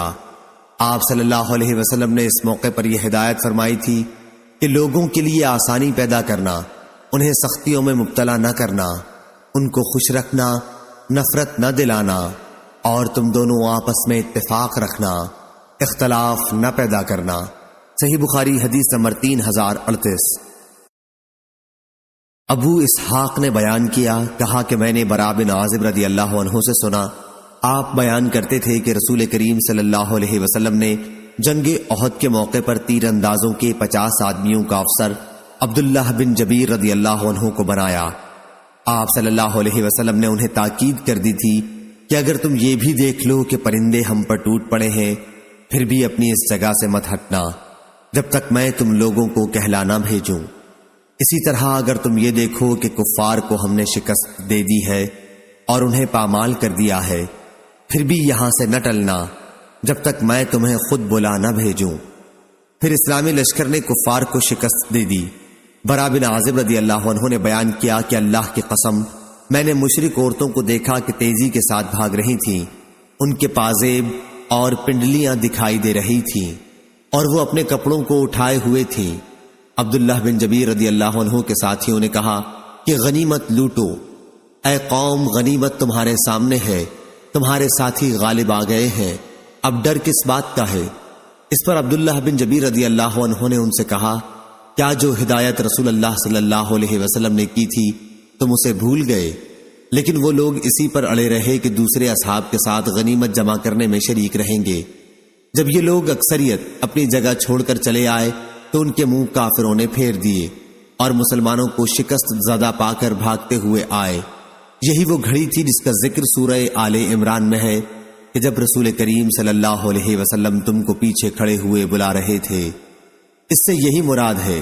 اس وقت رسول کریم صلی اللہ علیہ وسلم کے ساتھ 12 صحابہ کے سوا اور کوئی بھی باقی نہ رہ گیا تھا۔ آخر ہمارے 70 آدمی شہید ہو گئے۔ بدر کی لڑائی میں حضرت صلی اللہ علیہ وسلم نے اپنے صحابہ کے ساتھ مشرکین کے 140 آدمیوں کا نقصان کیا تھا۔ 70 ان میں سے قیدی تھے اور 70 مقتول۔ جب جنگ ختم ہو گئی تو ایک پہاڑ پر کھڑے ہو کر ابو سفیان نے کہا، کیا محمد صلی اللہ علیہ وسلم اپنی قوم کے ساتھ موجود ہیں؟ 3 مرتبہ انہوں نے یہی پوچھا، لیکن نبی کریم صلی اللہ علیہ وسلم نے جواب دینے سے منع فرما دیا تھا۔ پھر انہوں نے پوچھا، کیا ابن ابی قحافہ ابو بکر رضی اللہ عنہ اپنی قوم میں موجود ہیں؟ یہ سوال بھی 3 مرتبہ کیا۔ پھر پوچھا، کیا ابن خطاب رضی اللہ عنہ اپنی قوم میں موجود ہیں؟ یہ بھی 3 مرتبہ پوچھا۔ پھر اپنے ساتھیوں کی طرف مڑ کر کہنے لگے کہ یہ تینوں قتل ہو چکے ہیں۔ اس پر عمر رضی اللہ عنہ سے نہ رہا گیا اور آپ بول پڑے، کیا اے خدا کے دشمن، خدا گواہ ہے کہ تو جھوٹ بول رہا ہے، جن کے تو نے ابھی نام لیے تھے وہ سب زندہ ہیں اور ابھی تیرا برا دن آنے والا ہے۔ ابو سفیان نے کہا، اچھا، آج کا دن بدر کا بدلہ ہے اور لڑائی بھی ایک ٹول کی طرح۔ کبھی ادھر کبھی ادھر، تم لوگوں کو اپنی قوم کے بعض لوگ مسئلہ کیے ہوئے ملیں گے۔ میں نے اس طرح کا کوئی حکم اپنے آدمیوں کو نہیں دیا تھا، لیکن مجھے ان کا یہ عمل برا بھی نہیں معلوم ہوا۔ اس کے بعد وہ فخریہ رجز پڑھنے لگا۔ حبل بت کا نام بلند رہے۔ آپ صلی اللہ علیہ وسلم نے فرمایا، تم لوگ اس کا جواب کیوں نہیں دیتے؟ صحابہ رضی اللہ عنہم نے پوچھا، ہم اس کے جواب میں کیا کہیں یا رسول اللہ؟ آپ صلی اللہ علیہ وسلم نے فرمایا، کہو کہ اللہ سب سے بلند اور سب سے بڑا بزرگ ہے۔ ابو سفیان نے کہا، ہمارا مددگار عزا بت ہے اور تمہارا کوئی بھی نہیں۔ آپ صلی اللہ علیہ وسلم نے فرمایا، جواب کیوں نہیں دیتے؟ صحابہ نے عرض کیا، یا رسول اللہ اس کا جواب کیا دیا جائے؟ حضرت صلی اللہ علیہ وسلم نے فرمایا، کہو کہ اللہ ہمارا حامی ہے اور تمہارا حامی کوئی نہیں۔ صحیح بخاری حدیث نمبر 3039۔ حماد نے بیان کیا، ان سے ثابت نے اور ان سے انس رضی اللہ عنہ نے کہ رسول اللہ صلی اللہ علیہ وسلم سب سے زیادہ حسین، سب سے زیادہ سخی اور سب سے زیادہ بہادر تھے۔ انہوں نے کہا کہ ایک مرتبہ رات کے وقت اہل مدینہ گھبرا گئے تھے کیونکہ ایک آواز سنائی دی تھی۔ پھر ابو طلحہ کے ایک گھوڑے پر جس کی پیٹھ ننگی تھی، رسول کریم صلی اللہ علیہ وسلم حقیقت حال معلوم کرنے کے لیے تنہا اطراف مدینہ میں سب سے آگے تشریف لے گئے۔ پھر آپ صلی اللہ علیہ وسلم واپس آ کر صحابہ رضی اللہ عنہم سے ملے تو تلوار آپ صلی اللہ علیہ وسلم کی گردن میں لٹک رہی تھی، اور آپ صلی اللہ علیہ وسلم فرما رہے تھے کہ گھبرانے کی کوئی بات نہیں، گھبرانے کی کوئی بات نہیں۔ اس کے بعد آپ صلی اللہ علیہ وسلم نے فرمایا، میں نے تو اسے دریا کی طرح پایا، تیز دوڑنے میں۔ آپ صلی اللہ علیہ وسلم کا اشارہ گھوڑے کی طرف تھا۔ صحیح بخاری حدیث نمبر 3040۔ سلمہ بن اکو رضی اللہ عنہ نے خبر دی، انہوں نے بیان کیا کہ میں مدینہ منورہ سے غابہ شام کے راستے میں ایک مقام جا رہا تھا۔ غابہ کی پہاڑی پر ابھی میں پہنچا تھا کہ عبد الرحمن بن عوف رضی اللہ عنہ کا ایک غلام رباح مجھ کو ملا۔ میں نے کہا، کیا بات پیش آئی؟ کہنے لگا کہ رسول اللہ صلی اللہ علیہ وسلم کی 2 دھیل اونٹنیاں دودھ دینے والیاں چھین لی گئی ہیں۔ میں پوچھا، کس نے چھینا ہے؟ بتایا کہ قبیلہ غطفان اور فزارہ کے لوگوں نے۔ پھر میں نے 3 مرتبہ بہت زور سے چیخ کر یا صباحا یا صباحا یا صباحا کہا، اتنی زور سے کہ مدینہ کے چاروں طرف میری آواز پہنچ گئی۔ اس کے بعد میں بہت تیزی کے ساتھ آگے بڑھا اور ڈاکوؤں کو جا لیا۔ اونٹنیاں ان کے ساتھ تھیں۔ میں نے ان پر تیر برسانا شروع کر دیا اور کہنے لگا، میں اکو کا بیٹا سلمہ ہوں اور آج کا دن کمینوں کی ہلاکت کا دن ہے۔ آخر تمام اونٹنیاں میں نے ان سے چھڑا لی۔ ابھی وہ لوگ پانی نہ پینے پائے تھے اور انہیں ہانک کر واپس لا رہا تھا کہ اتنے میں رسول اللہ صلی اللہ علیہ وسلم بھی مجھ کو مل گئے۔ میں نے عرض کیا، یا رسول اللہ، ڈاکو پیاسے ہیں اور میں نے مارے تیروں کے پانی بھی نہیں پینے دیا، اس لیے ان کے پیچھے کچھ لوگوں کو بھیج دیں۔ حضرت صلی اللہ علیہ وسلم نے فرمایا، اے ابن الاکو، تو ان پر غالب ہو چکا، اب جانے دے، درگزر کر۔ وہ تو اپنی قوم میں پہنچ گئے جہاں ان کی مہمانی ہو رہی ہے۔ صحیح بخاری حدیث نمبر 3041۔ ابو اسحاق نے بیان کیا، انہوں نے براء بن عازب رضی اللہ عنہ سے پوچھا تھا، اے ابو عمارہ، کیا آپ لوگ حنین کی جنگ میں واقعی فرار ہو گئے تھے؟ ابو اسحاق نے کہا، میں سن رہا تھا۔ براء رضی اللہ عنہ نے یہ جواب دیا کہ رسول کریم صلی اللہ علیہ وسلم اس دن اپنی جگہ سے بالکل نہیں ہٹے تھے۔ ابو سفیان بن حارث بن عبد المطلب آپ کی خچر کی لگام تھامے ہوئے تھے۔ جس وقت مشرکین نے آپ کو چاروں طرف سے گھیر لیا تو آپ سواری سے اترے اور تنہا میدان میں آ کر فرمانے لگے، میں اللہ کا نبی ہوں، اس میں بالکل جھوٹ نہیں، میں عبد المطلب کا بیٹا ہوں۔ براء نے کہا کہ حضرت صلی اللہ علیہ وسلم سے زیادہ بہادر اس دن کوئی بھی نہیں تھا۔ صحیح بخاری حدیث نمبر 3042۔ ابو سعید خدری رضی اللہ عنہ نے بیان کیا، جب بنو قریظہ سعد بن معاذ رضی اللہ عنہ کی ثالثی کی شرط پر ہتھیار ڈال کر قلعے سے اتر آئے تو رسول کریم صلی اللہ علیہ وسلم نے انہیں سعد رضی اللہ عنہ کو بلایا۔ آپ وہیں قریب ہی ایک جگہ ٹھہرے ہوئے تھے کیونکہ زخمی تھے۔ حضرت سعد گدھے پر سوار ہو کر آئے۔ جب وہ آپ صلی اللہ علیہ وسلم کے قریب پہنچے تو حضرت صلی اللہ علیہ وسلم نے فرمایا، اپنے سردار کی طرف کھڑے ہو جاؤ اور ان کو سواری سے اتارو۔ آخر آپ اتر کر حضرت صلی اللہ علیہ وسلم کے قریب آ کر بیٹھ گئے۔ آپ صلی اللہ علیہ وسلم نے فرمایا کہ ان لوگوں بنو قریظہ کے یہودی نے آپ کی ثالثی کی شرط پر ہتھیار ڈال دیے ہیں، اس لیے آپ ان کا فیصلہ کر دیں۔ انہوں نے کہا کہ پھر میرا فیصلہ یہ ہے کہ ان میں جتنے آدمی لڑنے والے ہیں انہیں قتل کر دیا جائے اور ان کی عورتوں اور بچوں کو غلام بنا لیا جائے۔ آپ نے فرمایا تو نے اللہ تعالیٰ کے حکم کے مطابق فیصلہ کیا ہے۔ صحیح بخاری حدیث نمبر 3043۔ امام مالک نے بیان کیا، ان سے ابن شہاب نے اور ان سے انس بن مالک رضی اللہ عنہ نے، کہ رسول اللہ صلی اللہ علیہ وسلم فتح مکہ کے دن جب شہر میں داخل ہوئے تو آپ کے سر مبارک پر خود تھا۔ آپ جب اسے اتار رہے تھے تو ایک شخص ابو برزہ اسلمی نے آ کر آپ کو خبر دی کہ ابن قتل اسلام کا بدترین دشمن کعبے کے پردے سے لٹکا ہوا ہے۔ آپ نے فرمایا اسے وہیں قتل کر دو۔ صحیح بخاری حدیث نمبر 3044۔ عمرو بن ابی سفیان بن اسید بن جاریہ ثقفی نے خبر دی، وہ بنی زہرا کے حلیف تھے اور حضرت ابو ہریرہ رضی اللہ عنہ کے دوست۔ انہوں نے کہا کہ حضرت ابو ہریرہ رضی اللہ عنہ نے بیان کیا کہ رسول اللہ صلی اللہ علیہ وسلم نے 10 صحابہ کی جماعت کفار کی جاسوسی کے لیے بھیجی۔ جماعت کا امیر عاصم بن عمر بن خطاب کے نانا عاصم بن ثابت انصاری رضی اللہ عنہ کو بنایا اور جماعت روانہ ہو گئی۔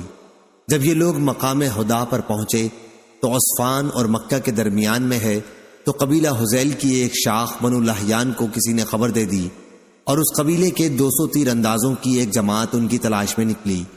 یہ سب صحابہ کے نشانات قدم سے اندازہ لگاتے ہوئے چلتے چلتے آخر ایک ایسی جگہ پر پہنچ گئے جہاں صحابہ نے بیٹھ کر کھجوریں کھائی تھیں جو وہ مدینہ منورہ سے اپنے ساتھ لے کر چلے تھے۔ پیچھا کرنے والوں نے کہا کہ یہ گٹھلیاں تو یثرب مدینہ کی کھجوروں کی ہیں، اور پھر قدم کے نشانوں سے اندازہ کرتے ہوئے آگے بڑھنے لگے۔ آخر عاصم رضی اللہ عنہ نے اور ان کے ساتھیوں نے جب انہیں دیکھا تو ان سب نے ایک پہاڑ کی چوٹی پر پناہ لی۔ مشرکین نے ان سے کہا کہ ہتھیار ڈال کر نیچے اتر آؤ، تم سے ہمارا عہد و پیمان ہے، ہم کسی شخص کو بھی قتل نہیں کریں گے۔ عاصم بن ثابت رضی اللہ عنہ مہم کے امیر نے کہا کہ میں تو آج کسی صورت میں بھی ایک کافر کی پناہ میں نہیں اتروں گا، اے اللہ ہماری حالت سے اپنے نبی کو مطلع کر دے۔ اس پر ان کافروں نے تیر برسانے شروع کر دیے اور عاصم اور 7 دوسرے صحابہ کو شہید کر ڈالا، اور باقی 3 صحابی ان کے عہد و پیمان پر اتر آئے۔ یہ خبیب انصاری رضی اللہ عنہ، ابن دثنہ رضی اللہ عنہ اور ایک تیسرے صحابی عبداللہ بن طارق بلوی رضی اللہ عنہ تھے۔ جب یہ صحابی ان کے قابو میں آ گئے تو انہوں نے اپنی کمانوں کے تانت اتار کر ان کو ان سے باندھ لیا۔ حضرت عبداللہ بن طارق رضی اللہ عنہ نے کہا کہ اللہ کی قسم یہ تمہاری پہلی غداری ہے، میں تمہارے ساتھ ہرگز نہ جاؤں گا، بلکہ میں تو انہی حضرات کا اسوہ اختیار کروں گا۔ ان کی مراد شہداء سے تھی، مگر مشرکین انہیں کھینچنے لگے اور زبردستی اپنے ساتھ لے جانا چاہا۔ جب وہ کسی طرح نہ گئے تو ان کو بھی شہید کر دیا۔ اب یہ خبیب اور ابن دثنہ رضی اللہ عنہ کو ساتھ لے کر چلے اور ان کو مکے میں لے جا کر بیچ دیا۔ یہ جنگ بدر کے بعد کا واقعہ ہے۔ خبیب کو حارث بن عامر بن نوفل بن عبد مناف کے لڑکوں نے خرید لیا۔ خبیب رضی اللہ عنہ نے ہی بدر کی لڑائی میں حارث بن عامر کو قتل کیا تھا۔ آپ ان کے یہاں کچھ دنوں تک قیدی بن کر رہے۔ ظاہری نے بیان کیا کہ مجھے عبید اللہ بن عیاض نے خبر دی اور انہیں حارث کی بیٹی زینب نے خبر دی کہ جب ان کو قتل کرنے کے لیے لوگ آئے تو زینب سے انہوں نے موئے زیر ناف موڑنے کے لیے اس طرح مانگا، انہوں نے اس طرح دے دیا۔ زینب نے بیان کیا کہ پھر انہوں نے میرے ایک بچے کو اپنے پاس بلایا، جب وہ ان کے پاس گیا تو میں غافل تھی۔ زینب نے بیان کیا کہ پھر جب میں نے اپنے بچے کو ان کی ران پر بیٹھا ہوا دیکھا اور اس طرح ان کے ہاتھ میں تھا تو میں اس بری طرح گھبرا گئی کہ خبیب رضی اللہ عنہ بھی میرے چہرے سے سمجھ گئے۔ انہوں نے کہا تمہیں اس کا خوف ہوگا کہ میں اسے قتل کر ڈالوں گا، یقین کرو میں کبھی ایسا نہیں کر سکتا، اللہ کی قسم کوئی قیدی میں نے خبیب رضی اللہ عنہ سے بہتر کبھی نہیں دیکھا۔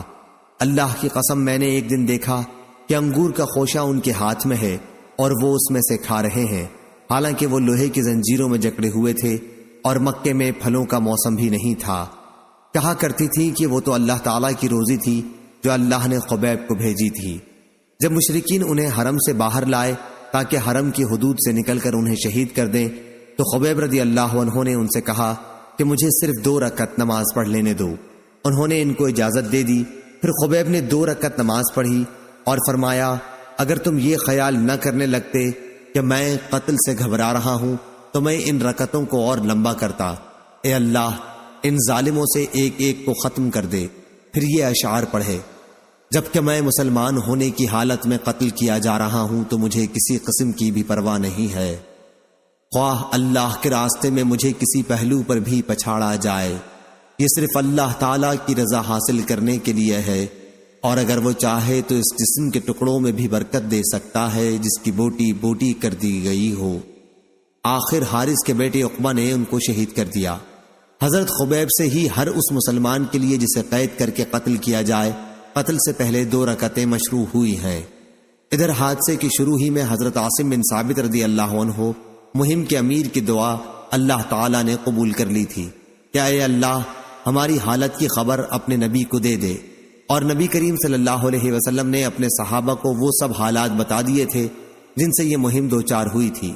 کفار قریش کے کچھ لوگوں کو جب معلوم ہوا کہ حضرت عاصم رضی اللہ عنہ شہید کر دیے گئے ہیں تو انہوں نے ان کی لاش کے لیے اپنے آدمی بھیجے تاکہ ان کے جسم کا کوئی ایسا حصہ کاٹ لائیں جس سے ان کی شناخت ہو سکتی ہو۔ عاصم رضی اللہ عنہ نے بدر کی جنگ میں کفار قریش کے ایک سردار عقبہ بن ابی معیط کو قتل کیا تھا، لیکن اللہ تعالیٰ نے بھیڑوں کا ایک چھتا عاصم رضی اللہ عنہ کی نعش پر قائم کر دیا۔ انہوں نے قریش کے آدمیوں سے عاصم کی لاش کو بچا لیا اور وہ ان کے بدن کا کوئی ٹکڑا نہ کاٹ سکے۔ صحیح بخاری حدیث نمبر 3045۔ ابو وائل نے بیان کیا اور ان سے ابو موسیٰ اشعری رضی اللہ عنہ نے بیان کیا، انہوں نے کہا کہ رسول کریم صلی اللہ علیہ وسلم نے فرمایا آنی یعنی قیدی کو چھڑایا کرو، بھوکے کو کھلایا کرو اور بیمار کی عیادت کیا کرو۔ صحیح بخاری حدیث نمبر 3046۔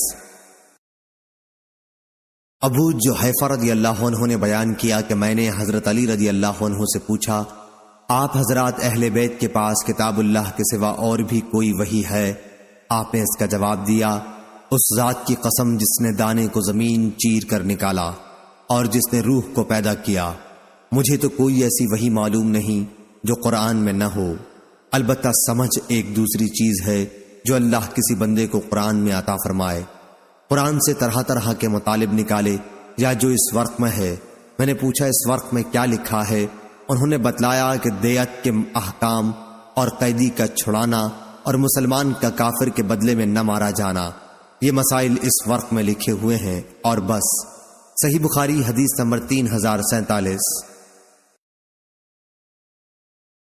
اسماعیل بن ابراہیم بن عقبہ نے بیان کیا، ان سے موسیٰ بن عقبہ نے، ان سے ابن شہاب نے بیان کیا اور ان سے انس بن مالک رضی اللہ عنہ نے بیان کیا کہ انصار کے بعض لوگوں نے رسول کریم صلی اللہ علیہ وسلم سے اجازت چاہی اور عرض کیا یا رسول اللہ آپ ہمیں اس کی اجازت دے دیں کہ ہم اپنے بھانجے عباس بن عبد المطلب کا فدیہ معاف کر دیں، لیکن آپ نے فرمایا ان کے فدیے میں سے 1 درہم بھی نہ چھوڑو۔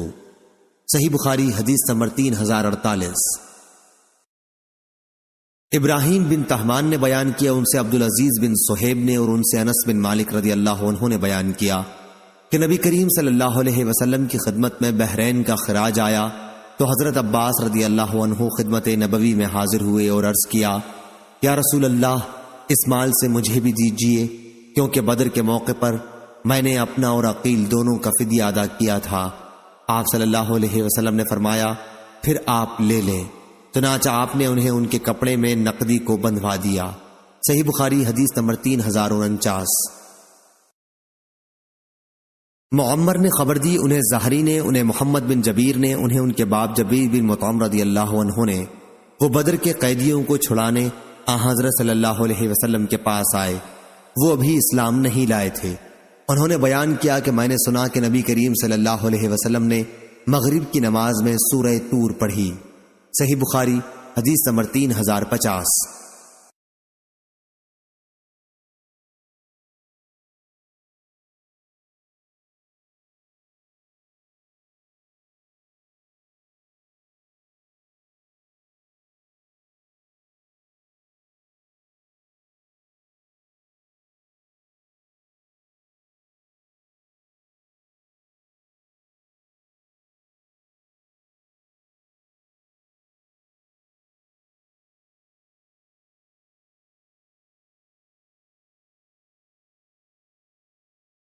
ابو ایوانہ نے بیان کیا انہیں حسین بن عبد الرحمن نے ان سے عمرو بن میمون نے کہ حضرت عمر رضی اللہ عنہ نے وفات سے تھوڑی دیر پہلے فرمایا کہ میں اپنے بعد آنے والے خلیفہ کو اس کی وصیت کرتا ہوں کہ اللہ تعالیٰ اور اس کے رسول اللہ صلی اللہ علیہ وسلم کا زمیوں سے جو عہد ہے اس کو وہ پورا کرے، اور یہ کہ ان کی حمایت میں ان کے دشمنوں سے جنگ کرے اور ان کی طاقت سے زیادہ کوئی بوجھ ان پر نہ ڈالا جائے۔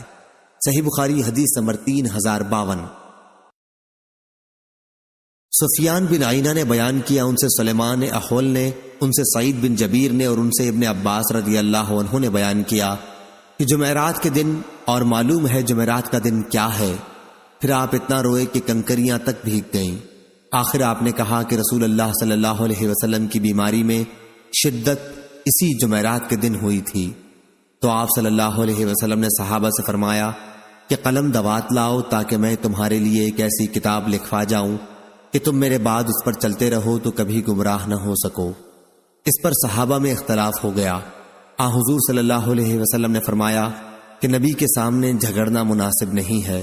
صحابہ نے کہا کہ نبی کریم صلی اللہ علیہ وسلم بیماری کی شدت سے برا رہے ہیں۔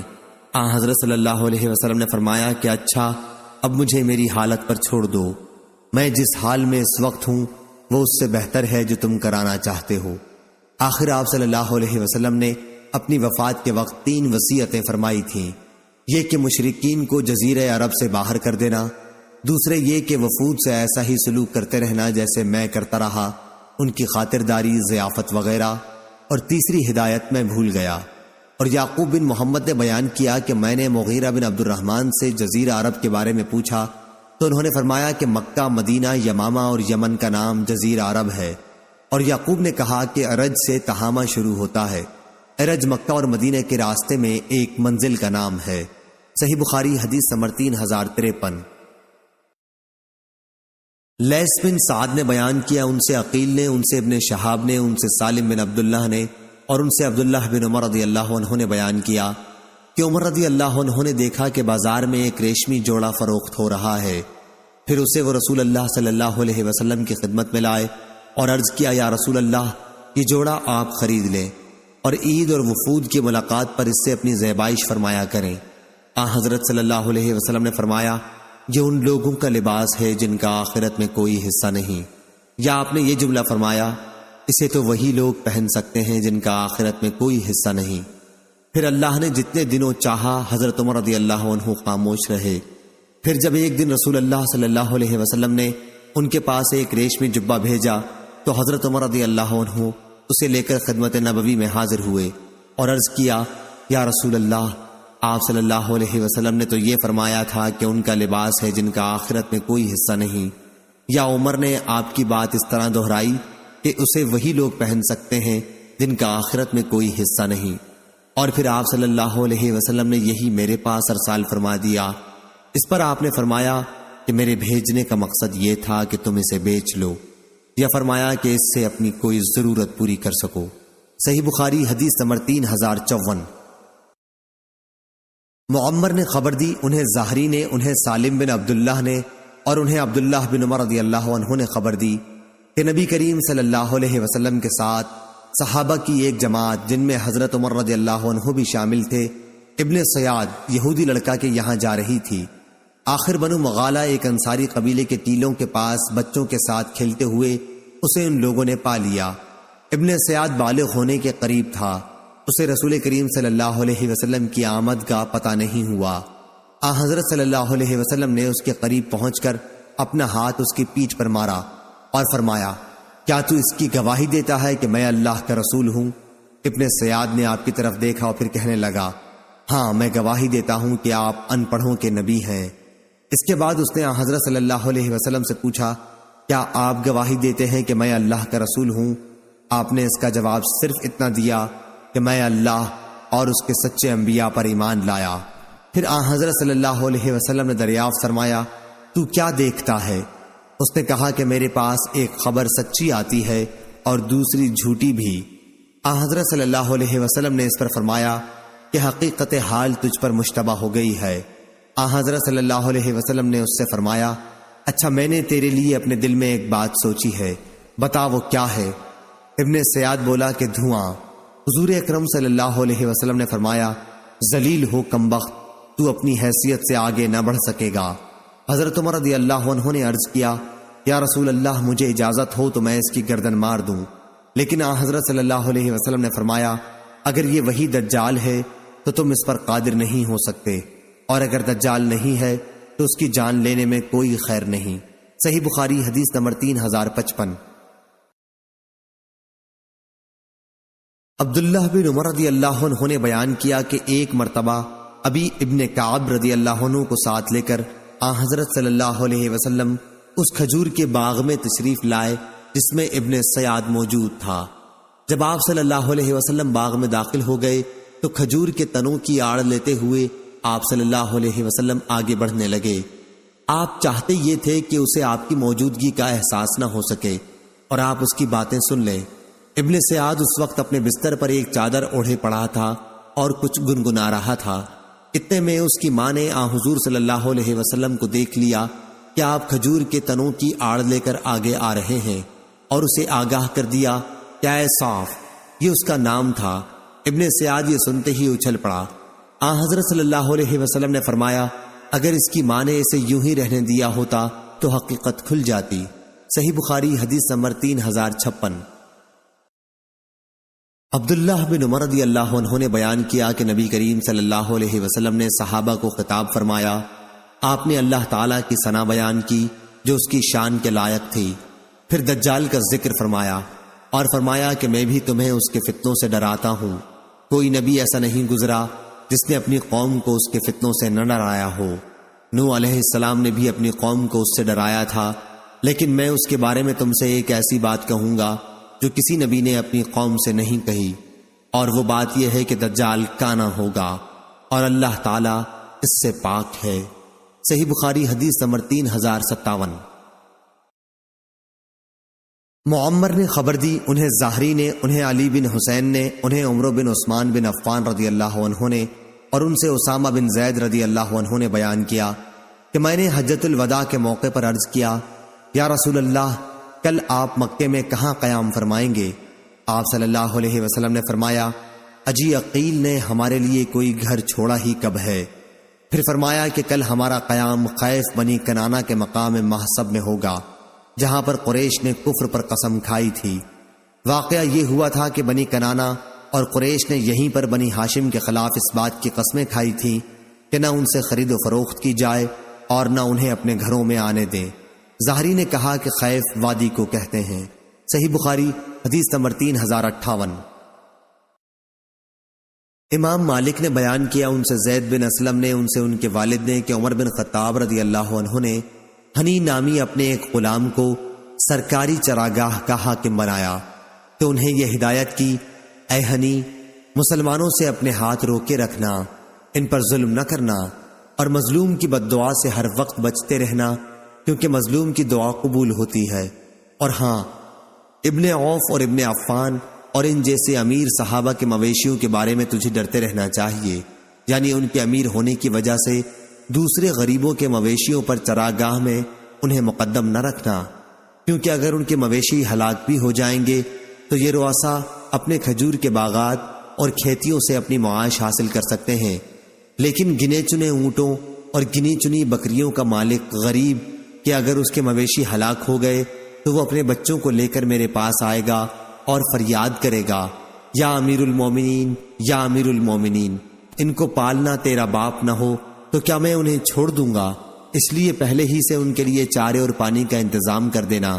میرے لیے اس سے زیادہ آسان ہے کہ میں ان کے لیے سونے چاندی کا انتظام کروں، اور خدا کی قسم وہ اہل مدینہ یہ سمجھتے ہوں گے کہ میں نے ان کے ساتھ زیادتی کی ہے، کیونکہ یہ زمینیں انہی کی ہیں۔ انہوں نے جاہلیت کے زمانے میں اس کے لیے لڑائیاں لڑی ہیں، اور اسلام لانے کے بعد بھی ان کی ملکیت کو بحال رکھا گیا ہے۔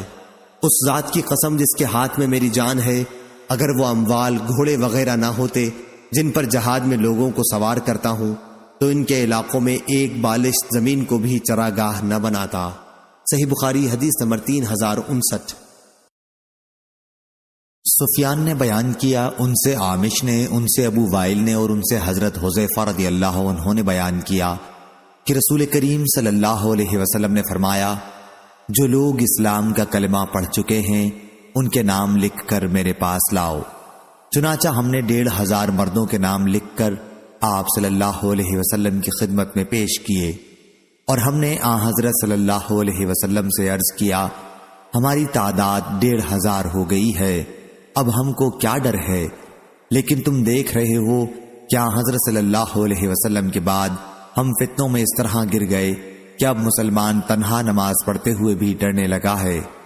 ہم سے عبدان نے بیان کیا، ان سے ابو حمزہ نے اور ان سے عامش نے مذکورہ بالا سند کے ساتھ کہ ہم نے 500 مسلمانوں کی تعداد لکھی، 1000 کا ذکر اس روایت میں نہیں ہوا، اور ابو معاویہ نے اپنی روایت میں یوں بیان کیا کہ 600 سے 700 تک۔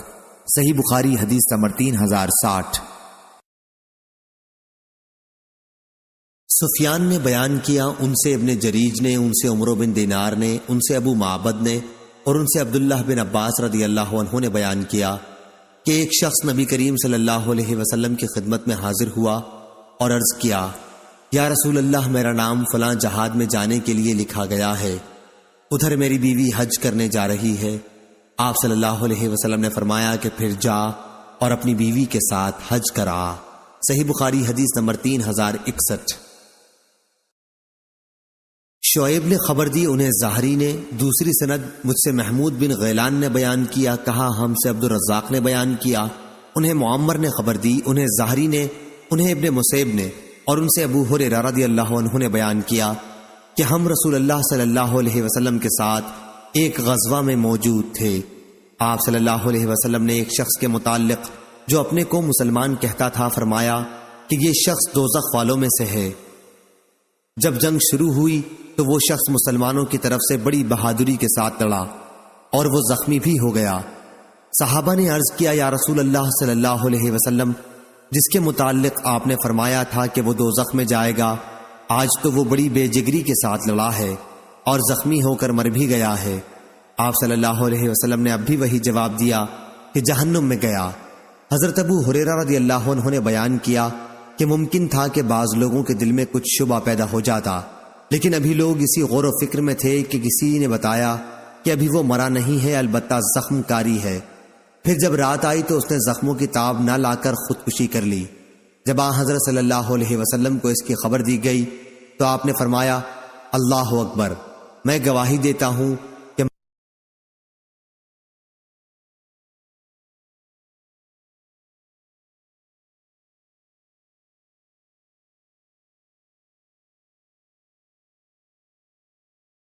ابن علیہ نے بیان کیا، ان سے ایوب نے، ان سے حمید بن ہلال نے اور ان سے انس بن مالک رضی اللہ عنہ نے بیان کیا کہ رسول اللہ صلی اللہ علیہ وسلم نے مدینہ میں غزوہ موتا کے موقع پر خطبہ دیا، جبکہ مسلمان سپاہی موتا کے میدان میں داد شجاعت دے رہے تھے۔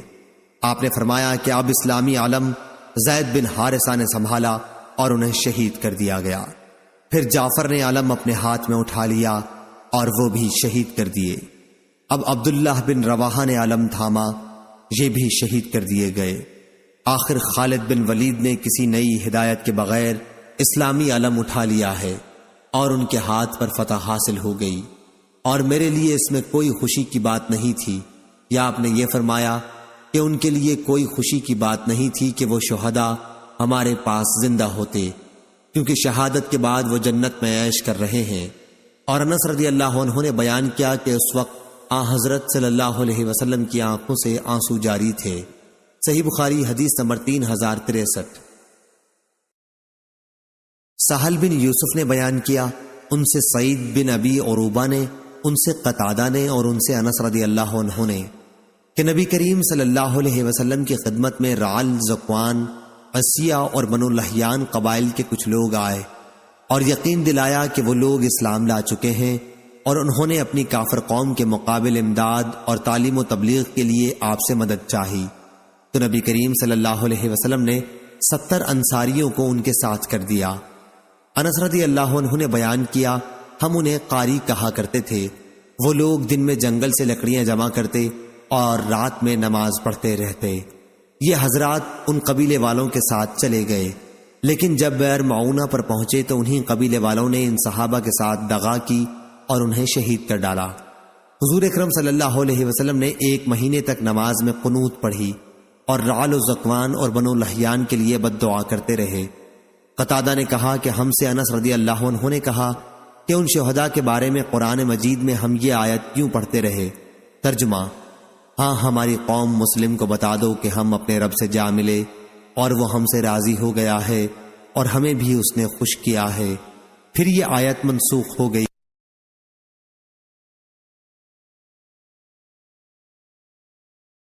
قتادہ نے بیان کیا، کہا کہ ہم سے انس بن مالک رضی اللہ عنہ نے ابو طلحہ رضی اللہ عنہ سے بیان کیا کہ نبی کریم صلی اللہ علیہ وسلم کو جب کسی قوم پر فتح حاصل ہوتی تو میدان جنگ میں 3 رات قیام فرماتے۔ روح بن عبادہ کے ساتھ اس حدیث کو معاذ اور عبد الاعلی نے بھی روایت کیا۔ دونوں نے کہا ہم سے سعید نے بیان کیا، انہوں نے قتادہ سے، انہوں نے انس سے، انہوں نے ابو طلحہ سے، انہوں نے حضرت صلی اللہ علیہ وسلم سے۔ صحیح بخاری حدیث نمبر 3065۔ حمام بن یحییٰ نے بیان کیا، ان سے قتادہ نے اور انہیں انس رضی اللہ عنہ نے خبر دی۔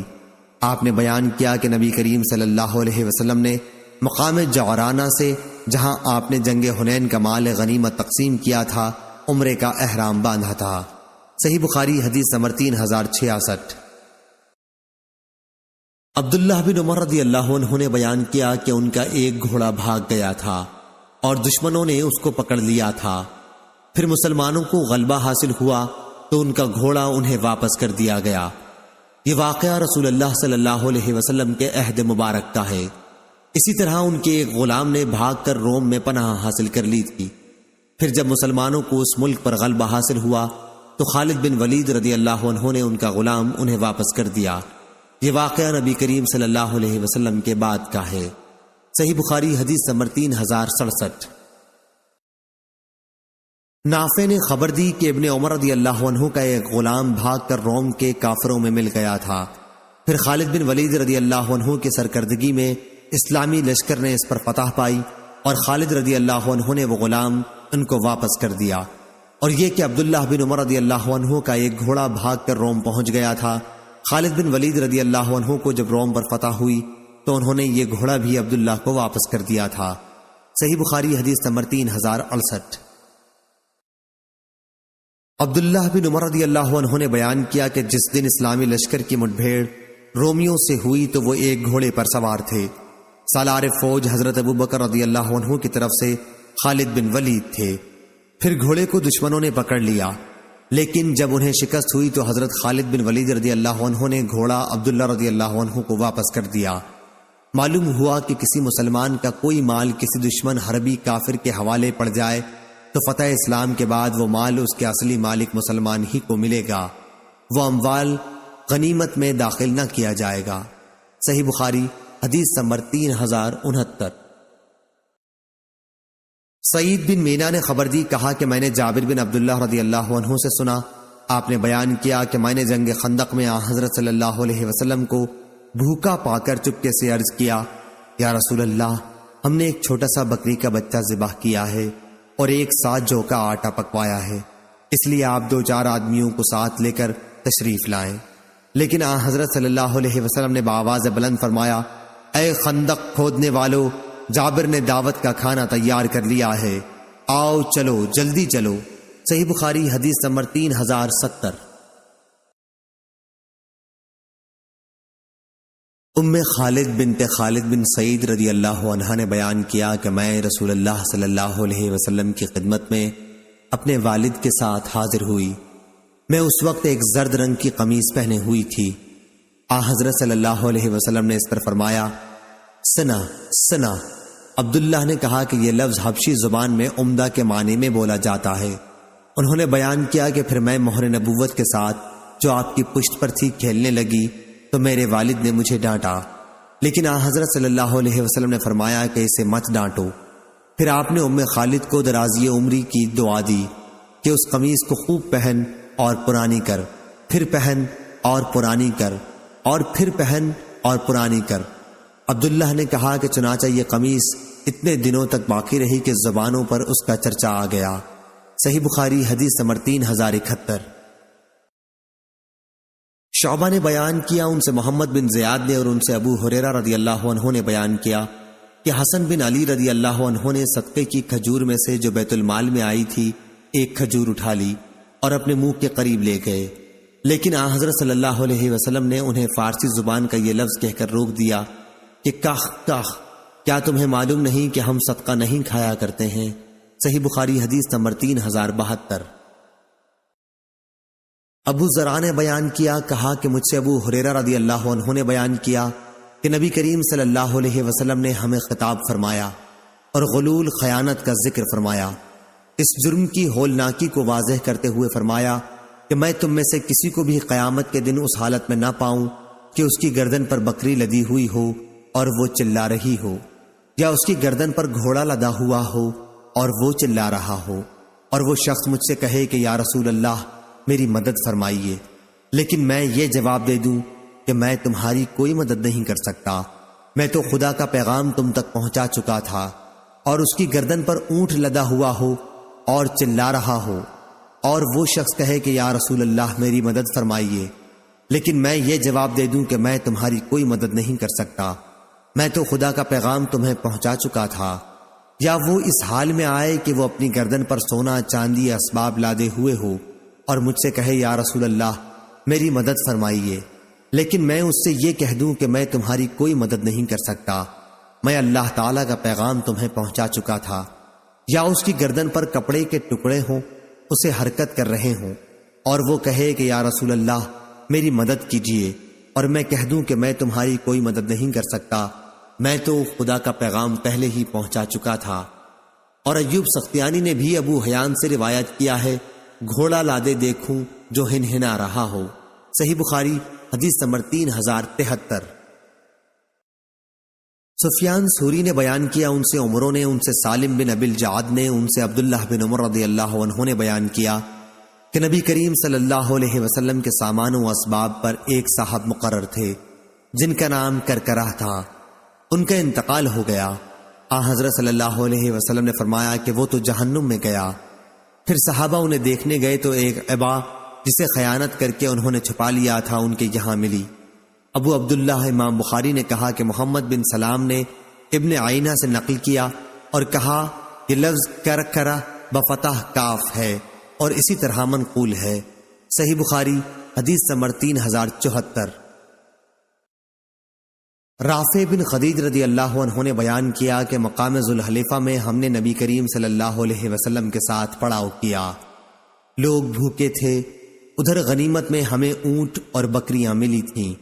حضرت صلی اللہ علیہ وسلم لشکر کے پیچھے کے حصے میں تھے، لوگوں نے بھوک کے مارے جلدی کی ہانڈیاں چڑھا دیں، بعد میں نبی کریم صلی اللہ علیہ وسلم کے حکم سے ان ہانڈیوں کو اوندھا دیا گیا، پھر آپ نے غنیمت کی تقسیم شروع کی، 10 بکریوں کو ایک اونٹ کے برابر رکھا، اتفاق سے مال غنیمت کا ایک اونٹ بھاگ نکلا، لشکر میں گھوڑوں کی کمی تھی، لوگ اسے پکڑنے کے لیے دوڑے لیکن اونٹ نے سب کو تھکا دیا، آخر ایک صحابی خود رافع رضی اللہ عنہ نے اسے تیر مارا، اللہ تعالیٰ کے حکم سے اونٹ جہاں تھا وہیں رہ گیا۔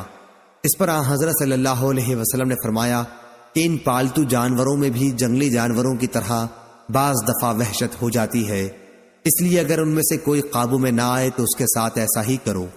ابایا کہتے ہیں کہ میرے دادا رافع رضی اللہ عنہ نے خدمت نبوی میں عرض کیا، کہا کہ ہمیں امید ہے یا یہ کہا کہ خوف ہے کہ کل کہیں ہمارے دشمن سے مٹ بھیڑ نہ ہو جائے، ادھر ہمارے پاس چھری نہیں ہے تو کیا ہم بانس کی کھپچیوں سے ذبح کر سکتے ہیں؟ آپ صلی اللہ علیہ وسلم نے فرمایا کہ جو چیز خون بہا دے اور ذبح کرتے وقت اس پر اللہ تعالیٰ کا نام بھی لیا گیا ہو تو اس کا گوشت کھانا حلال ہے، البتہ وہ چیز جس سے ذبح کیا گیا ہو دانت اور ناخن نہ ہونا چاہیے۔ تمہارے سامنے میں اس کی وجہ بھی بیان کرتا ہوں، دانت تو اس لیے نہیں کہ وہ ہڈی ہے اور ناخن اس لیے نہیں کہ وہ حبشیوں کی چھری ہے، صحیح بخاری حدیث نمبر 3075۔ قیس بن حازم نے بیان کیا، انہوں نے کہا کہ مجھ سے جریر بن عبداللہ رضی اللہ عنہ نے بیان کیا کہ مجھ سے رسول کریم صلی اللہ علیہ وسلم نے فرمایا، ذی الخلصہ یمن کے کعبے کو تباہ کر کے مجھے کیوں خوشی نہیں کرتے؟ یہ ذی الخلصہ یمن کے قبیلہ خشم کا بت کدا تھا، کعبے کے مقابل بنایا تھا، جسے کعبۃ الیمانیہ کہتے تھے۔ چنانچہ میں اپنے قبیلہ احمس کے 150 سواروں کو لے کر تیار ہو گیا۔ یہ سب اچھے شہ سوار تھے۔ پھر میں نے حضرت صلی اللہ علیہ وسلم سے عرض کیا کہ میں گھوڑے پر اچھی طرح سے جم نہیں پاتا، تو آپ نے میرے سینے پر دست مبارک مارا اور میں نے آپ کی انگلیوں کا نشان اپنے سینے پر دیکھا۔ آپ صلی اللہ علیہ وسلم نے پھر یہ دعا دی، اے اللہ، اسے گھوڑے پر جما دے اور اسے صحیح راستہ دکھانے والا بنا دے اور خود اسے بھی راہ پایا ہوا کر دے۔ پھر جریر مہم پر روانہ ہوئے اور ذی الخلصہ کو توڑ کر جلا دیا۔ اس کے بعد نبی کریم صلی اللہ علیہ وسلم کی خدمت میں خوشخبری بھجوائی۔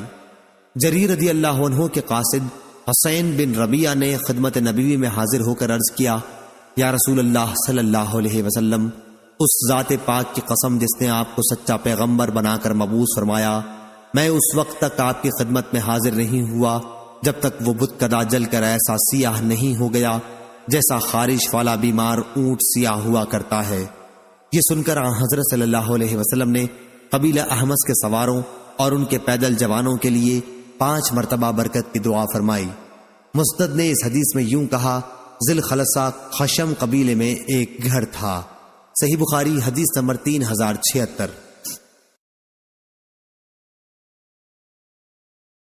شیبان نے بیان کیا، ان سے منصور نے، ان سے مجاہد نے، ان سے طاؤس نے اور ان سے عبداللہ بن عباس رضی اللہ عنہ نے بیان کیا کہ نبی کریم صلی اللہ علیہ وسلم نے فتح مکہ کے دن فرمایا، اب ہجرت مکے سے مدینے کے لیے باقی نہیں رہی، البتہ حسن نیت اور جہاد باقی ہے، اس لیے جب تمہیں جہاد کے لیے بلایا جائے تو فوراً نکل جاؤ۔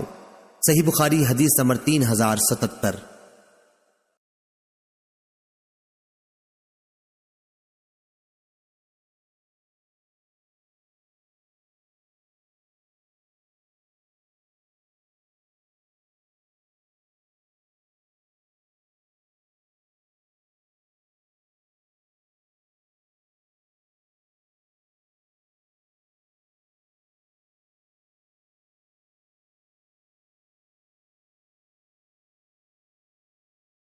ابن جریج بیان کرتے تھے کہ ہم نے عطا سے سنا تھا، وہ بیان کرتے تھے کہ میں عبید بن عمیر کے ساتھ حضرت عائشہ رضی اللہ عنہا کی خدمت میں حاضر ہوا۔ اس وقت آپ ثبیر پہاڑ کے قریب قیام فرما تھیں۔ آپ نے ہم سے فرمایا کہ جب اللہ تعالیٰ نے اپنے نبی صلی اللہ علیہ وسلم کو مکے پر فتح دی تھی، اس وقت سے ہجرت کا سلسلہ ختم ہو گیا تھا۔ ثبیر مشہور پہاڑ ہے۔ صحیح بخاری حدیث نمبر 3080۔ حسین نے خبر دی، انہیں سعد بن عبیدہ نے اور انہیں ابی عبد الرحمن نے، اور وہ عثمانی تھے۔ انہوں نے ابن عطیہ سے کہا جو علوی تھے کہ میں اچھی طرح جانتا ہوں کہ تمہارے صاحب حضرت علی رضی اللہ عنہ کو کس چیز سے خون بہانے پر جرت ہوئی۔ میں نے خود ان سے سنا، وہ بیان کرتے تھے کہ مجھے اور زبیر بن عوام کو نبی کریم صلی اللہ علیہ وسلم نے بھیجا اور ہدایت فرمائی کہ روضہ خاخ پر جب تم پہنچو تو تمہیں ایک عورت سارا نامی ملے گی جسے حاتب بن بلتعا رضی اللہ عنہ نے ایک خط دے کر بھیجا ہے، تم وہ خط اس سے لے کر آؤ۔ چنانچہ جب ہم اس باغ تک پہنچے، ہم نے اس عورت سے کہا خط لا۔ اس نے کہا کہ حاتب رضی اللہ عنہ نے مجھے کوئی خط نہیں دیا۔ ہم نے اس سے کہا کہ خط خود بخود نکال کر دے دے، ورنہ تلاشی کے لیے تمہارے کپڑے اتار لیے جائیں گے۔ تب کہیں اس نے خط اپنے نیفے میں سے نکال کر دیا۔ جب ہم نے وہ خط رسول کریم صلی اللہ علیہ وسلم کی خدمت میں پیش کیا تو آپ نے حاتب رضی اللہ عنہ کو بلا بھیجا۔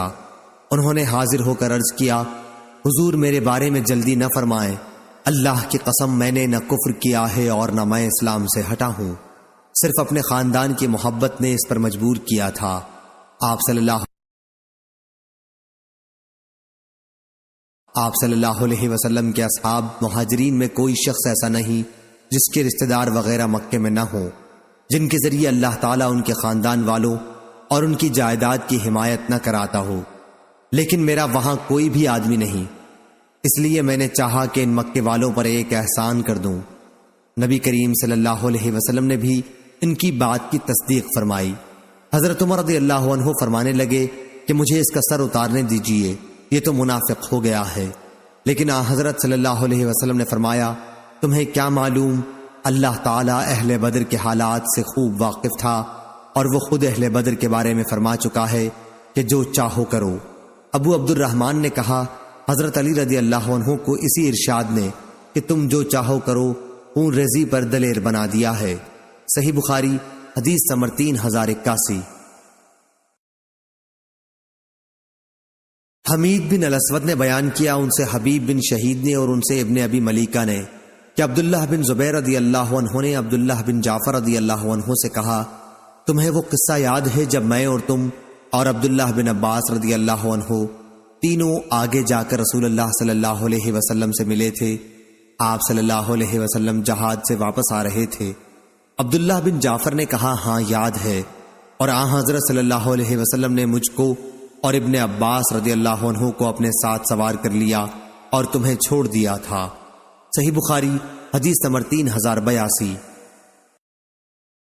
سفیان بن عینہ نے بیان کیا، ان سے زہری نے بیان کیا کہ سائب بن یزید رضی اللہ عنہ نے کہا، جب رسول کریم صلی اللہ علیہ وسلم غزوہ تبوک سے واپس تشریف لا رہے تھے تو ہم سب بچے سنیت الوداع تک آپ کا استقبال کرنے گئے تھے۔ صحیح بخاری حدیث نمبر 3083۔ زہری نے بیان کیا کہ سائب بن یزید رضی اللہ عنہ نے کہا، جب رسول کریم صلی اللہ علیہ وسلم غزوہ تبوک سے واپس تشریف لا رہے تھے تو ہم سب بچے سنیت الوداع تک آپ کا استقبال کرنے گئے تھے۔ جویریہ نے بیان کیا، ان سے نافع نے اور ان سے عبداللہ بن عمر رضی اللہ عنہ نے کہ جب رسول اللہ صلی اللہ علیہ وسلم جہاد سے واپس ہوتے تو 3 بار اللہ اکبر کہتے اور دعا پڑھتے، انشاءاللہ ہم اللہ کی طرف لوٹنے والے ہیں، ہم توبہ کرنے والے ہیں، اپنے رب کی عبادت کرنے والے ہیں، اس کی تعریف کرنے والے اور اس کے لیے سجدہ کرنے والے ہیں۔ اللہ نے اپنا وعدہ سچا کر دکھایا، اپنے بندے کی مدد کی اور کافروں کے لیے لشکر کو اسی اکیلے نے شکست دے دی۔ صحیح بخاری حدیث نمبر 3084۔ انس بن مالک رضی اللہ عنہ نے بیان کیا کہ غزوہ بنو لحیان میں جو 6 ہجری میں ہوا، عثفان سے واپس آتے ہوئے ہم رسول اللہ صلی اللہ علیہ وسلم کے ساتھ تھے۔ آپ اپنی اونٹنی پر سوار تھے اور آپ نے سواری پر پیچھے ام المومنین حضرت صفیہ بنت حی رضی اللہ عنہا کو بٹھا لیا تھا۔ اتفاق سے آپ کی اونٹنی پھسل گئی اور آپ دونوں گر گئے۔ یہ حال دیکھ کر ابو طلحہ بھی فوراً اپنی سواری سے کود پڑے اور کہا، یا رسول اللہ، اللہ مجھے آپ پر قربان کرے، کوئی چوٹ تو نہیں لگی؟ حضرت صلی اللہ علیہ وسلم نے فرمایا، پہلے عورت کی خبر لو۔ ابو طلحہ رضی اللہ عنہ نے ایک کپڑا اپنے چہرے پر ڈال لیا، پھر حضرت صفیہ رضی اللہ عنہا کے قریب آئے اور وہی کپڑا ان کے اوپر ڈال دیا۔ اس کے بعد دونوں حضرات کی سواری درست کی۔ جب آپ سوار ہو گئے تو ہم حضرت صلی اللہ علیہ وسلم کے چاروں طرف جمع ہو گئے۔ پھر جب مدینہ دکھائی دینے لگا تو حضرت صلی اللہ علیہ وسلم نے یہ دعا پڑھی، ہم اللہ کی طرف واپس ہونے والے ہیں، توبہ کرنے والے، اپنے رب کی عبادت کرنے والے اور اس کی حمد پڑھنے والے ہیں۔ حضرت صلی اللہ علیہ وسلم یہ دعا برابر پڑھتے رہے جہاں تک کہ مدینہ میں داخل ہو گئے۔ صحیح بخاری حدیث نمبر 3085۔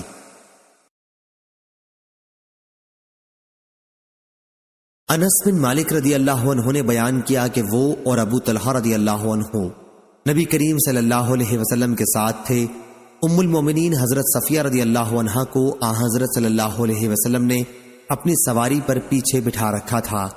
راستے میں اتفاق سے آپ کی اونٹنی پھسل گئی اور حضرت صلی اللہ علیہ وسلم گر گئے اور ام المومنین بھی گر گئیں۔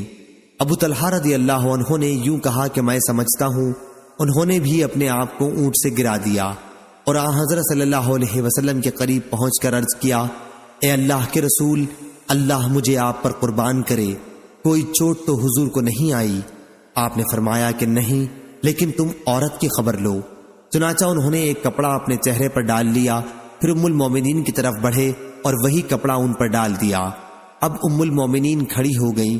پھر ابو طلحہ رضی اللہ عنہ نے آپ دونوں کے لیے اونٹنی کو مضبوط کیا تو آپ سوار ہوئے اور سفر شروع کیا۔ جب مدینہ منورہ کے سامنے پہنچ گئے، یا راوی نے یہ کہا کہ جب مدینہ دکھائی دینے لگا تو نبی کریم صلی اللہ علیہ وسلم نے یہ دعا پڑھی، ہم اللہ کی طرف لوٹنے والے ہیں، توبہ کرنے والے، اپنے رب کی عبادت کرنے والے اور اس کی تعریف کرنے والے ہیں۔ آپ صلی اللہ علیہ وسلم یہ دعا پڑھتے رہے یہاں تک کہ مدینہ میں داخل ہو گئے۔ صحیح بخاری حدیث نمبر 3086۔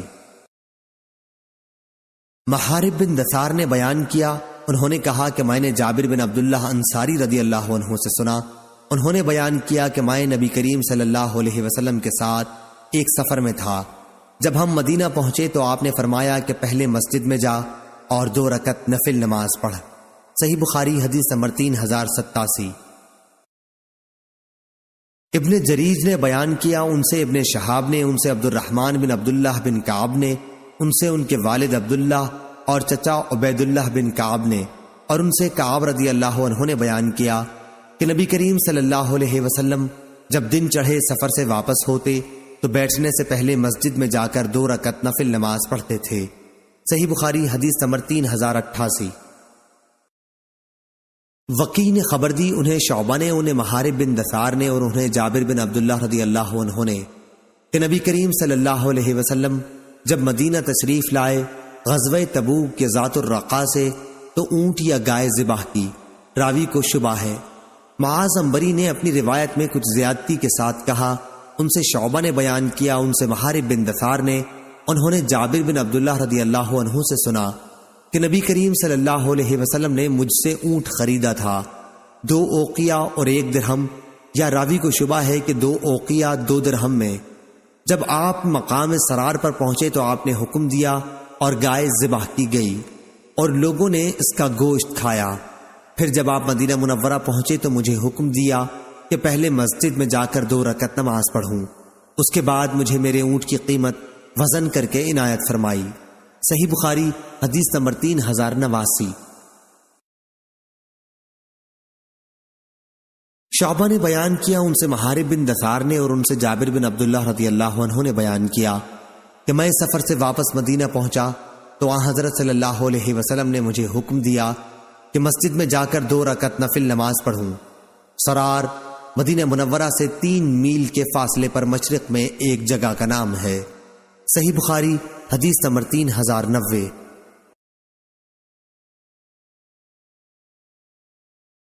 حسین بن علی رضی اللہ عنہ نے خبر دی کہ حضرت علی رضی اللہ عنہ نے بیان کیا، جنگ بدر کے مال غنیمت سے میرے حصے میں ایک جوان اونٹنی آئی تھی، اور نبی کریم صلی اللہ علیہ وسلم نے بھی ایک جوان اونٹنی خمس کے مال میں سے دی تھی۔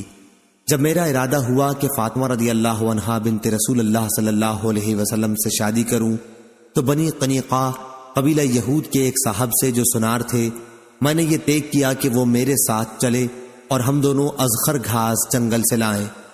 میرا ارادہ یہ تھا کہ وہ گھاس سناروں کو بیچ دوں گا اور اس کی قیمت سے اپنے نکاح کا ولیمہ کروں گا۔ ابھی میں ان دونوں اونٹنیوں کا سامان، پالان اور تھیلے اور رسیاں وغیرہ جمع کر رہا تھا، اور یہ دونوں اونٹنیاں ایک انصاری صحابی کے گھر کے پاس بیٹھی ہوئی تھیں کہ جب سارا سامان فراہم کر کے واپس آیا تو کیا دیکھتا ہوں کہ میری دونوں اونٹنیوں کے کوہان کسی نے کاٹ دیے ہیں اور ان کے پیٹ چیر کر اندر سے ان کی کلیجیاں نکال لی گئی ہیں۔ جب میں نے یہ حال دیکھا تو بے اختیار رو دیا۔ میں نے پوچھا کہ یہ سب کچھ کس نے کیا ہے؟ تو لوگوں نے بتایا کہ حمزہ بن عبد المطلب رضی اللہ عنہ نے، اور وہ اسی گھر میں کچھ انصار کے ساتھ شراب پی رہے ہیں۔ میں وہاں سے واپس آ گیا اور سیدھا نبی کریم صلی اللہ علیہ وسلم کی خدمت میں حاضر ہوا۔ آپ کی خدمت میں اس وقت زید بن حارثہ رضی اللہ عنہ بھی بیٹھے ہوئے تھے۔ حضرت صلی اللہ علیہ وسلم مجھے دیکھتے ہی سمجھ گئے کہ میں کسی بڑے صدمے میں ہوں، اس لیے آپ صلی اللہ علیہ وسلم نے دریافت فرمایا، علی کیا ہوا؟ میں نے عرض کیا، یا رسول اللہ، میں نے آج کے دن جیسا صدمہ کبھی نہیں دیکھا۔ حمزہ رضی اللہ عنہ نے میری دونوں اونٹنیوں پر ظلم کر دیا، دونوں کے کوہان کاٹ ڈالے اور ان کے پیٹ چیر ڈالے۔ ابھی وہ اسی گھر میں کئی یاروں کے ساتھ شراب کی مجلس جمائے ہوئے موجود ہیں۔ نبی کریم صلی اللہ علیہ وسلم نے یہ سن کر اپنی چادر مانگی اور اسے اوڑھ کر پیدل چلنے لگے۔ میں اور زید بن حارثہ رضی اللہ عنہ بھی آپ کے پیچھے پیچھے ہوئے۔ آخر جب وہ گھر آ گیا جس میں حمزہ رضی اللہ عنہ موجود تھے تو آپ نے اندر آنے کی اجازت چاہی اور اندر موجود لوگوں نے آپ کو اجازت دے دی۔ وہ لوگ شراب پی رہے تھے۔ حمزہ رضی اللہ عنہ نے جو کچھ کیا تھا اس پر رسول اللہ صلی اللہ علیہ وسلم نے انہیں ملامت کرنا شروع کی۔ حمزہ رضی اللہ عنہ کی آنکھیں شراب کے نشے میں مخمور اور سرخ ہو رہی تھیں۔ انہوں نے نظر اٹھا کر آپ صلی اللہ علیہ وسلم کو دیکھا، پھر نظر ذرا اور اوپر اٹھائی پھر وہ آن حضرت صلی اللہ علیہ وسلم کے گھٹنوں پر نظر لے گئے۔ اس کے بعد نگاہ اور اٹھا کے آپ صلی اللہ علیہ وسلم کے ناف کے قریب دیکھنے لگے، پھر چہرے پر جما دی، پھر کہنے لگے کہ تم سب میرے باپ کے غلام ہو۔ یہ حال دیکھ کر آن حضرت صلی اللہ علیہ وسلم نے جب محسوس کیا کہ حمزہ بالکل نشے میں ہیں تو آپ وہیں سے الٹے پاؤں واپس آ گئے اور ہم بھی آپ کے ساتھ نکل آئے۔ صحیح بخاری حدیث نمبر 3091۔ شہاب نے بیان کیا انہیں عروہ بن زبیر رضی اللہ عنہ نے خبر دی اور انہیں ام المومنین عائشہ رضی اللہ عنہا نے کہ رسول کریم صلی اللہ علیہ وسلم کی صاحبزادی فاطمہ رضی اللہ عنہا نے حضرت صلی اللہ علیہ وسلم کی وفات کے بعد حضرت ابو بکر صدیق رضی اللہ عنہ سے مطالبہ کیا تھا کہ حضرت صلی اللہ علیہ وسلم کے اس ترکے سے انہیں ان کی میراث کا حصہ دلایا جائے جو اللہ تعالیٰ نے حضرت صلی اللہ علیہ وسلم کوفے کی صورت میں دیا تھا، جیسے فدق وغیرہ۔ صحیح بخاری حدیث نمبر 3092۔ ابو بکر صدیق رضی اللہ عنہ نے حضرت فاطمہ رضی اللہ عنہا سے کہا کہ حضرت صلی اللہ علیہ وسلم نے اپنی حیات میں فرمایا تھا کہ ہمارا گروہ انبیاء علیہم السلام کا ورثہ تقسیم نہیں ہوتا، ہمارا ترکہ صدقہ ہے۔ فاطمہ رضی اللہ عنہا یہ سن کر غصہ ہو گئیں اور حضرت ابو بکر رضی اللہ عنہ سے ترک ملاقات کی اور وفات تک ان سے نہ ملی۔ وہ رسول اللہ صلی اللہ علیہ وسلم کے بعد 6 مہینے زندہ رہی تھیں۔ حضرت عائشہ صدیقہ رضی اللہ عنہا نے کہا کہ فاطمہ رضی اللہ عنہا نے حضرت صلی اللہ علیہ وسلم کے خیبر اور فدق اور مدینے کے صدقے کی وراثت کا مطالبہ حضرت ابو بکر رضی اللہ عنہ سے کیا تھا۔ حضرت ابو بکر رضی اللہ عنہ کو اس سے انکار تھا۔ انہوں نے کہا کہ میں کسی بھی ایسے عمل کو نہیں چھوڑ سکتا جسے رسول اللہ صلی اللہ علیہ وسلم اپنی زندگی میں کرتے رہے ہوں گے۔ عائشہ رضی اللہ عنہا نے کہا کہ حضرت صلی اللہ علیہ وسلم کا مدینے کا جو صدقہ تھا وہ حضرت عمر رضی اللہ عنہ نے حضرت علی اور حضرت عباس رضی اللہ عنہ کو اپنے عہد خلافت میں دے دیا۔ البتہ خیبر اور فدق کی جائیداد کو عمر رضی اللہ عنہ نے روک رکھا اور فرمایا کہ یہ دونوں رسول اللہ صلی اللہ علیہ وسلم کا صدقہ ہیں، اور ان حقوق کے لیے جو وقتی طور پر پیش آتے یا وقتی حادثات کے لیے رکھی تھیں، یہ جائیداد اس شخص کے اختیار میں رہیں گی جو خلیفہ وقت ہو۔ ظاہری نے کہا چنانچہ ان دونوں جائیدادوں کا انتظام آج تک بذریعہ حکومت اس طرح ہوتا چلا آتا ہے۔ صحیح بخاری حدیث نمبر 3093۔ ظاہری نے بیان کیا کہ محمد بن جبیر نے مجھ سے اسی آنے والی حدیث کا ذکر کیا تھا، اس لیے میں نے مالک بن اوس کی خدمت میں خود حاضر ہو کر ان سے حدیث کے متعلق بطور تصدیق پوچھا۔ انہوں نے کہا کہ دن چڑھ آیا تھا اور میں اپنے گھر والوں کے ساتھ بیٹھا ہوا تھا، اتنے میں حضرت عمر رضی اللہ عنہ کا ایک بلانے والا میرے پاس آیا اور کہا کہ امیر المومنین آپ کو بلا رہے ہیں۔ میں اس قاصد کے ساتھ ہی چلا گیا اور حضرت عمر رضی اللہ عنہ کی خدمت میں حاضر ہوا۔ آپ ایک تخت پر بوریا بچھائے، بورے پر کوئی بچھونا نہ تھا، صرف ایک چمڑے کی تکیے پر ٹیکا دیے ہوئے بیٹھے تھے۔ میں سلام کر کے بیٹھ گیا، پھر انہوں نے فرمایا، مالک تمہاری قوم کے کچھ لوگ میرے پاس آئے تھے، میں نے ان کے لیے کچھ حقیر سی امداد کا فیصلہ کر لیا ہے، تم اسے اپنی نگرانی میں ان میں تقسیم کرا دو۔ میں نے عرض کیا، یا امیر المومنین، اگر آپ اس کام پر کسی اور کو مقرر فرما دیتے تو بہتر ہوتا، لیکن عمر رضی اللہ عنہ نے یہی اصرار کیا کہ نہیں، اپنی ہی تحویل میں بانٹ دو۔ ابھی میں وہیں حاضر تھا کہ امیر المومنین کے دربان یرفع آئے اور کہا کہ عثمان بن عفان، عبد الرحمن بن عوف، زبیر بن عوام اور سعد بن ابی وقاص رضی اللہ عنہم اندر آنے کی اجازت چاہتے ہیں۔ حضرت عمر رضی اللہ عنہ نے فرمایا کہ ہاں، انہیں اندر بلا لو۔ آپ کی اجازت پر یہ حضرات داخل ہوئے اور سلام کر کے بیٹھ گئے۔ یرفع بھی تھوڑی دیر بیٹھے رہے اور پھر اندر آ کر عرض کیا، علی اور عباس رضی اللہ عنہ کو بھی اندر آنے کی اجازت ہے؟ آپ نے فرمایا کہ ہاں، انہیں بھی اندر بلا لو۔ آپ کی اجازت پر یہ حضرات بھی اندر تشریف لے آئے اور سلام کر کے بیٹھ گئے۔ عباس رضی اللہ عنہ نے کہا، یا امیر المومنین، میرا اور ان کا فیصلہ کر دیجئے۔ ان حضرات کا جھگڑا اس جائیداد کے بارے میں تھا جو اللہ تعالیٰ نے اپنے رسول اللہ صلی اللہ علیہ وسلم کو بنی نذیر کے اموال میں سے خمس کے طور پر عنایت فرمائی تھی۔ اس پر حضرت عثمان اور ان کے ساتھ جو دیگر صحابہ تھے کہنے لگے، ہاں امیر المومنین، ان حضرات میں فیصلہ فرما دیجئے اور ہر ایک کو دوسرے کی طرف سے بے فکر کر دیجئے۔ حضرت عمر رضی اللہ عنہ نے کہا، اچھا تو پھر ذرا ٹھہریے اور دم لے لیجئے، میں آپ لوگوں سے اس اللہ کی قسم دے کر پوچھتا ہوں جس کے حکم سے آسمان اور زمین قائم ہے، کیا آپ لوگوں کو معلوم ہے کہ رسول اللہ صلی اللہ علیہ وسلم نے فرمایا تھا کہ ہم پیغمبروں کا کوئی وارث نہیں ہوتا، جو کچھ ہم انبیاء چھوڑ کر جاتے ہیں وہ صدقہ ہوتا ہے، جس سے آن حضرت صلی اللہ علیہ وسلم کی مراد خود اپنی ذات گرامی بھی تھی۔ ان حضرات نے تصدیق کی کہ جی ہاں، بے شک آن حضرت صلی اللہ علیہ وسلم نے یہ فرمایا تھا۔ اب حضرت عمر رضی اللہ عنہ علی اور عباس رضی اللہ عنہ کی طرف مخاطب ہوئے، ان سے پوچھا، میں آپ حضرات کو اللہ کی قسم دیتا ہوں، کیا آپ حضرات کو بھی معلوم ہے کہ آن حضرت صلی اللہ علیہ وسلم نے ایسا فرمایا ہے یا نہیں؟ انہوں نے بھی اس کی تصدیق کی کہ آن حضرت صلی اللہ علیہ وسلم نے بے شک ایسا فرمایا ہے۔ حضرت عمر رضی اللہ عنہ نے کہا کہ اب میں آپ لوگوں سے اس معاملے کی شرح بیان کرتا ہوں۔ بات یہ ہے کہ اللہ تعالی نے اپنے رسول صلی اللہ علیہ وسلم کے لیے اس غنیمت کا ایک مخصوص حصہ مقرر کر دیا تھا جسے آن حضرت صلی اللہ علیہ وسلم نے بھی کسی دوسرے کو نہیں دیا تھا۔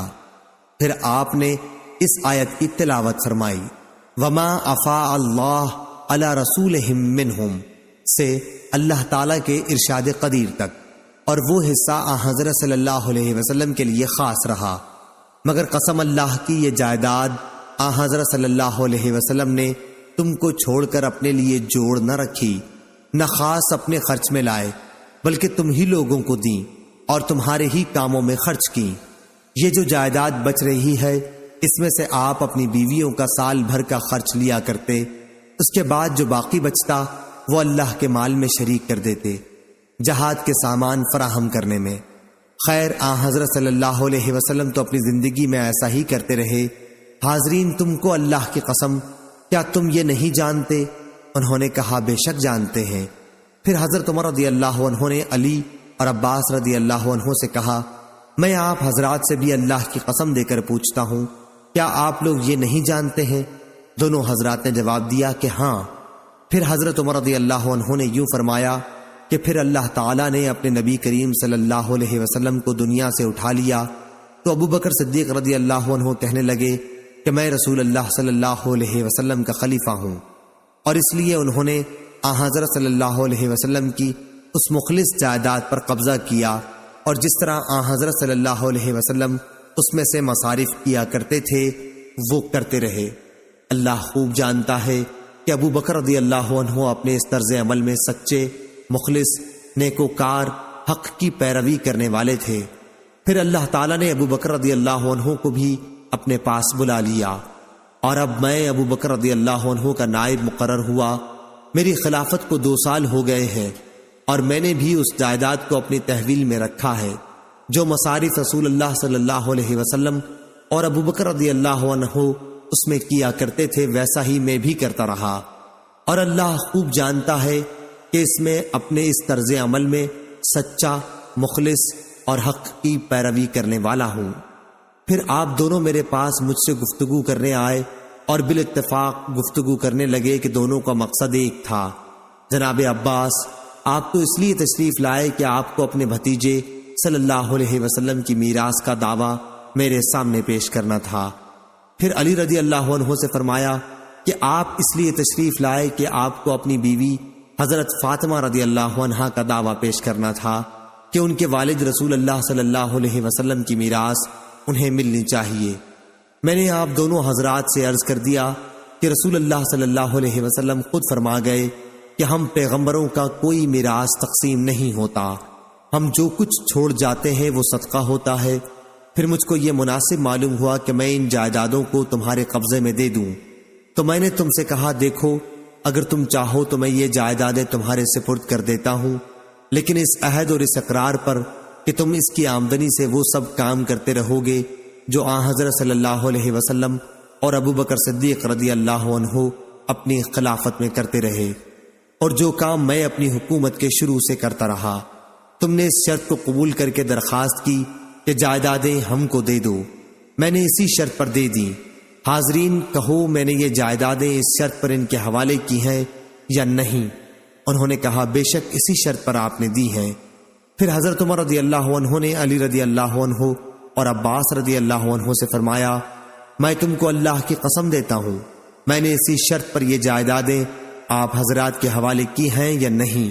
انہوں نے کہا بے شک۔ حضرت عمر رضی اللہ عنہ نے کہا پھر مجھ سے کس بات کا فیصلہ چاہتے ہو؟ کیا جائیداد کو تقسیم کرانا چاہتے ہو؟ قسم اللہ کی جس کے حکم سے زمین اور آسمان قائم ہے، میں تو اس کے سوا اور کوئی فیصلہ کرنے والا نہیں۔ ہاں یہ اور بات ہے کہ اگر تم سے اس کا انتظار نہیں ہو سکتا تو پھر جائیداد میرے سپرد کر دو، میں اس کا بھی کام دیکھ لوں گا۔ صحیح بخاری حدیث نمبر 3094۔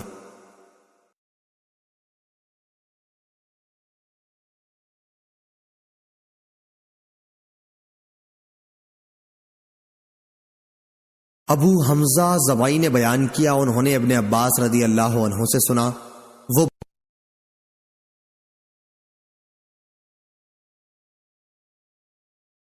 ابو حمزہ زبائی نے بیان کیا انہوں نے ابن عباس رضی اللہ عنہ سے سنا وہ بیان کرتے تھے کہ قبیلہ عبد القیس کا وفد دربار رسالت میں حاضر ہوا اور عرض کی یا رسول اللہ ہمارا تعلق قبیلہ ربیعہ سے ہے اور قبیلہ مضر کے کفار ہمارے اور آپ کے بیچ میں بستے ہیں، اس لیے ان کے خطرے کی وجہ سے ہم لوگ آپ کی خدمت میں صرف ادب والے مہینوں میں حاضر ہو سکتے ہیں۔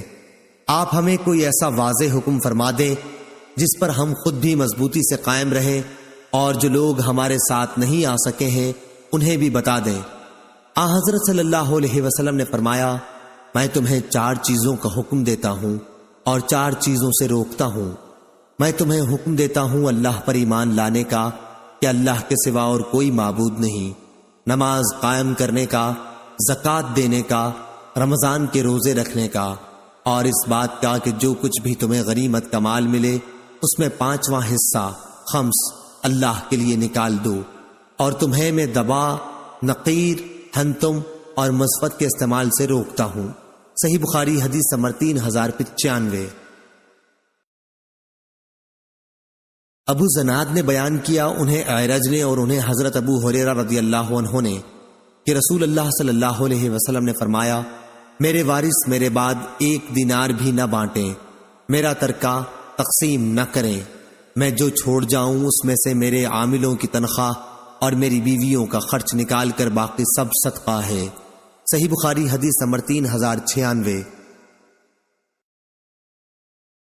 عبداللہ بن ابی شیبہ نے بیان کیا کہا ہم سے ابو اسامہ نے، کہا ہم سے ہشام بن عروہ نے، ان سے ان کے والد نے بیان کیا، ان سے عائشہ نے بیان کیا کہ جب رسول کریم صلی اللہ علیہ وسلم کی وفات ہوئی تو میرے گھر میں آدھے وسق جو کے سوا جو ایک طاق میں رکھے ہوئے تھے اور کوئی چیز ایسی نہیں تھی جو کسی جگر والے جاندار کی خوراک بن سکتی، میں اسی میں سے کھاتی رہی اور بہت دن گزر گئے، پھر میں نے اس میں سے ناپ کر نکالنا شروع کیا تو وہ جلدی ختم ہو گئے۔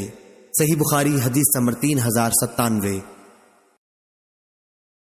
ابو اسحاق نے بیان کیا کہا کہ میں نے عمرو بن حارث سے سنا وہ کہتے تھے کہ نبی کریم صلی اللہ علیہ وسلم نے اپنی وفات کے بعد اپنے ہتھیار، 1 سفید خچر اور 1 زمین جسے آپ خود صدقہ کر گئے تھے کے سوا اور کوئی ترکہ نہیں چھوڑا تھا۔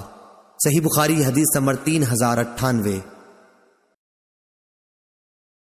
معمر اور یونس نے خبر دی ان سے زہری نے بیان کیا انہیں عبید اللہ بن عبداللہ بن عتبہ بن مسعود نے خبر دی کہ نبی کریم صلی اللہ علیہ وسلم کی زوجہ مطہرہ عائشہ رضی اللہ عنہا نے بیان کیا کہ مرض الوفات میں جب نبی کریم صلی اللہ علیہ وسلم کا مرض بہت بڑھ گیا تو آپ نے سب بیویوں سے اس کی اجازت چاہی کہ مرض کے دن آپ میرے گھر میں گزاریں، اس کی اجازت آپ کو مل گئی تھی۔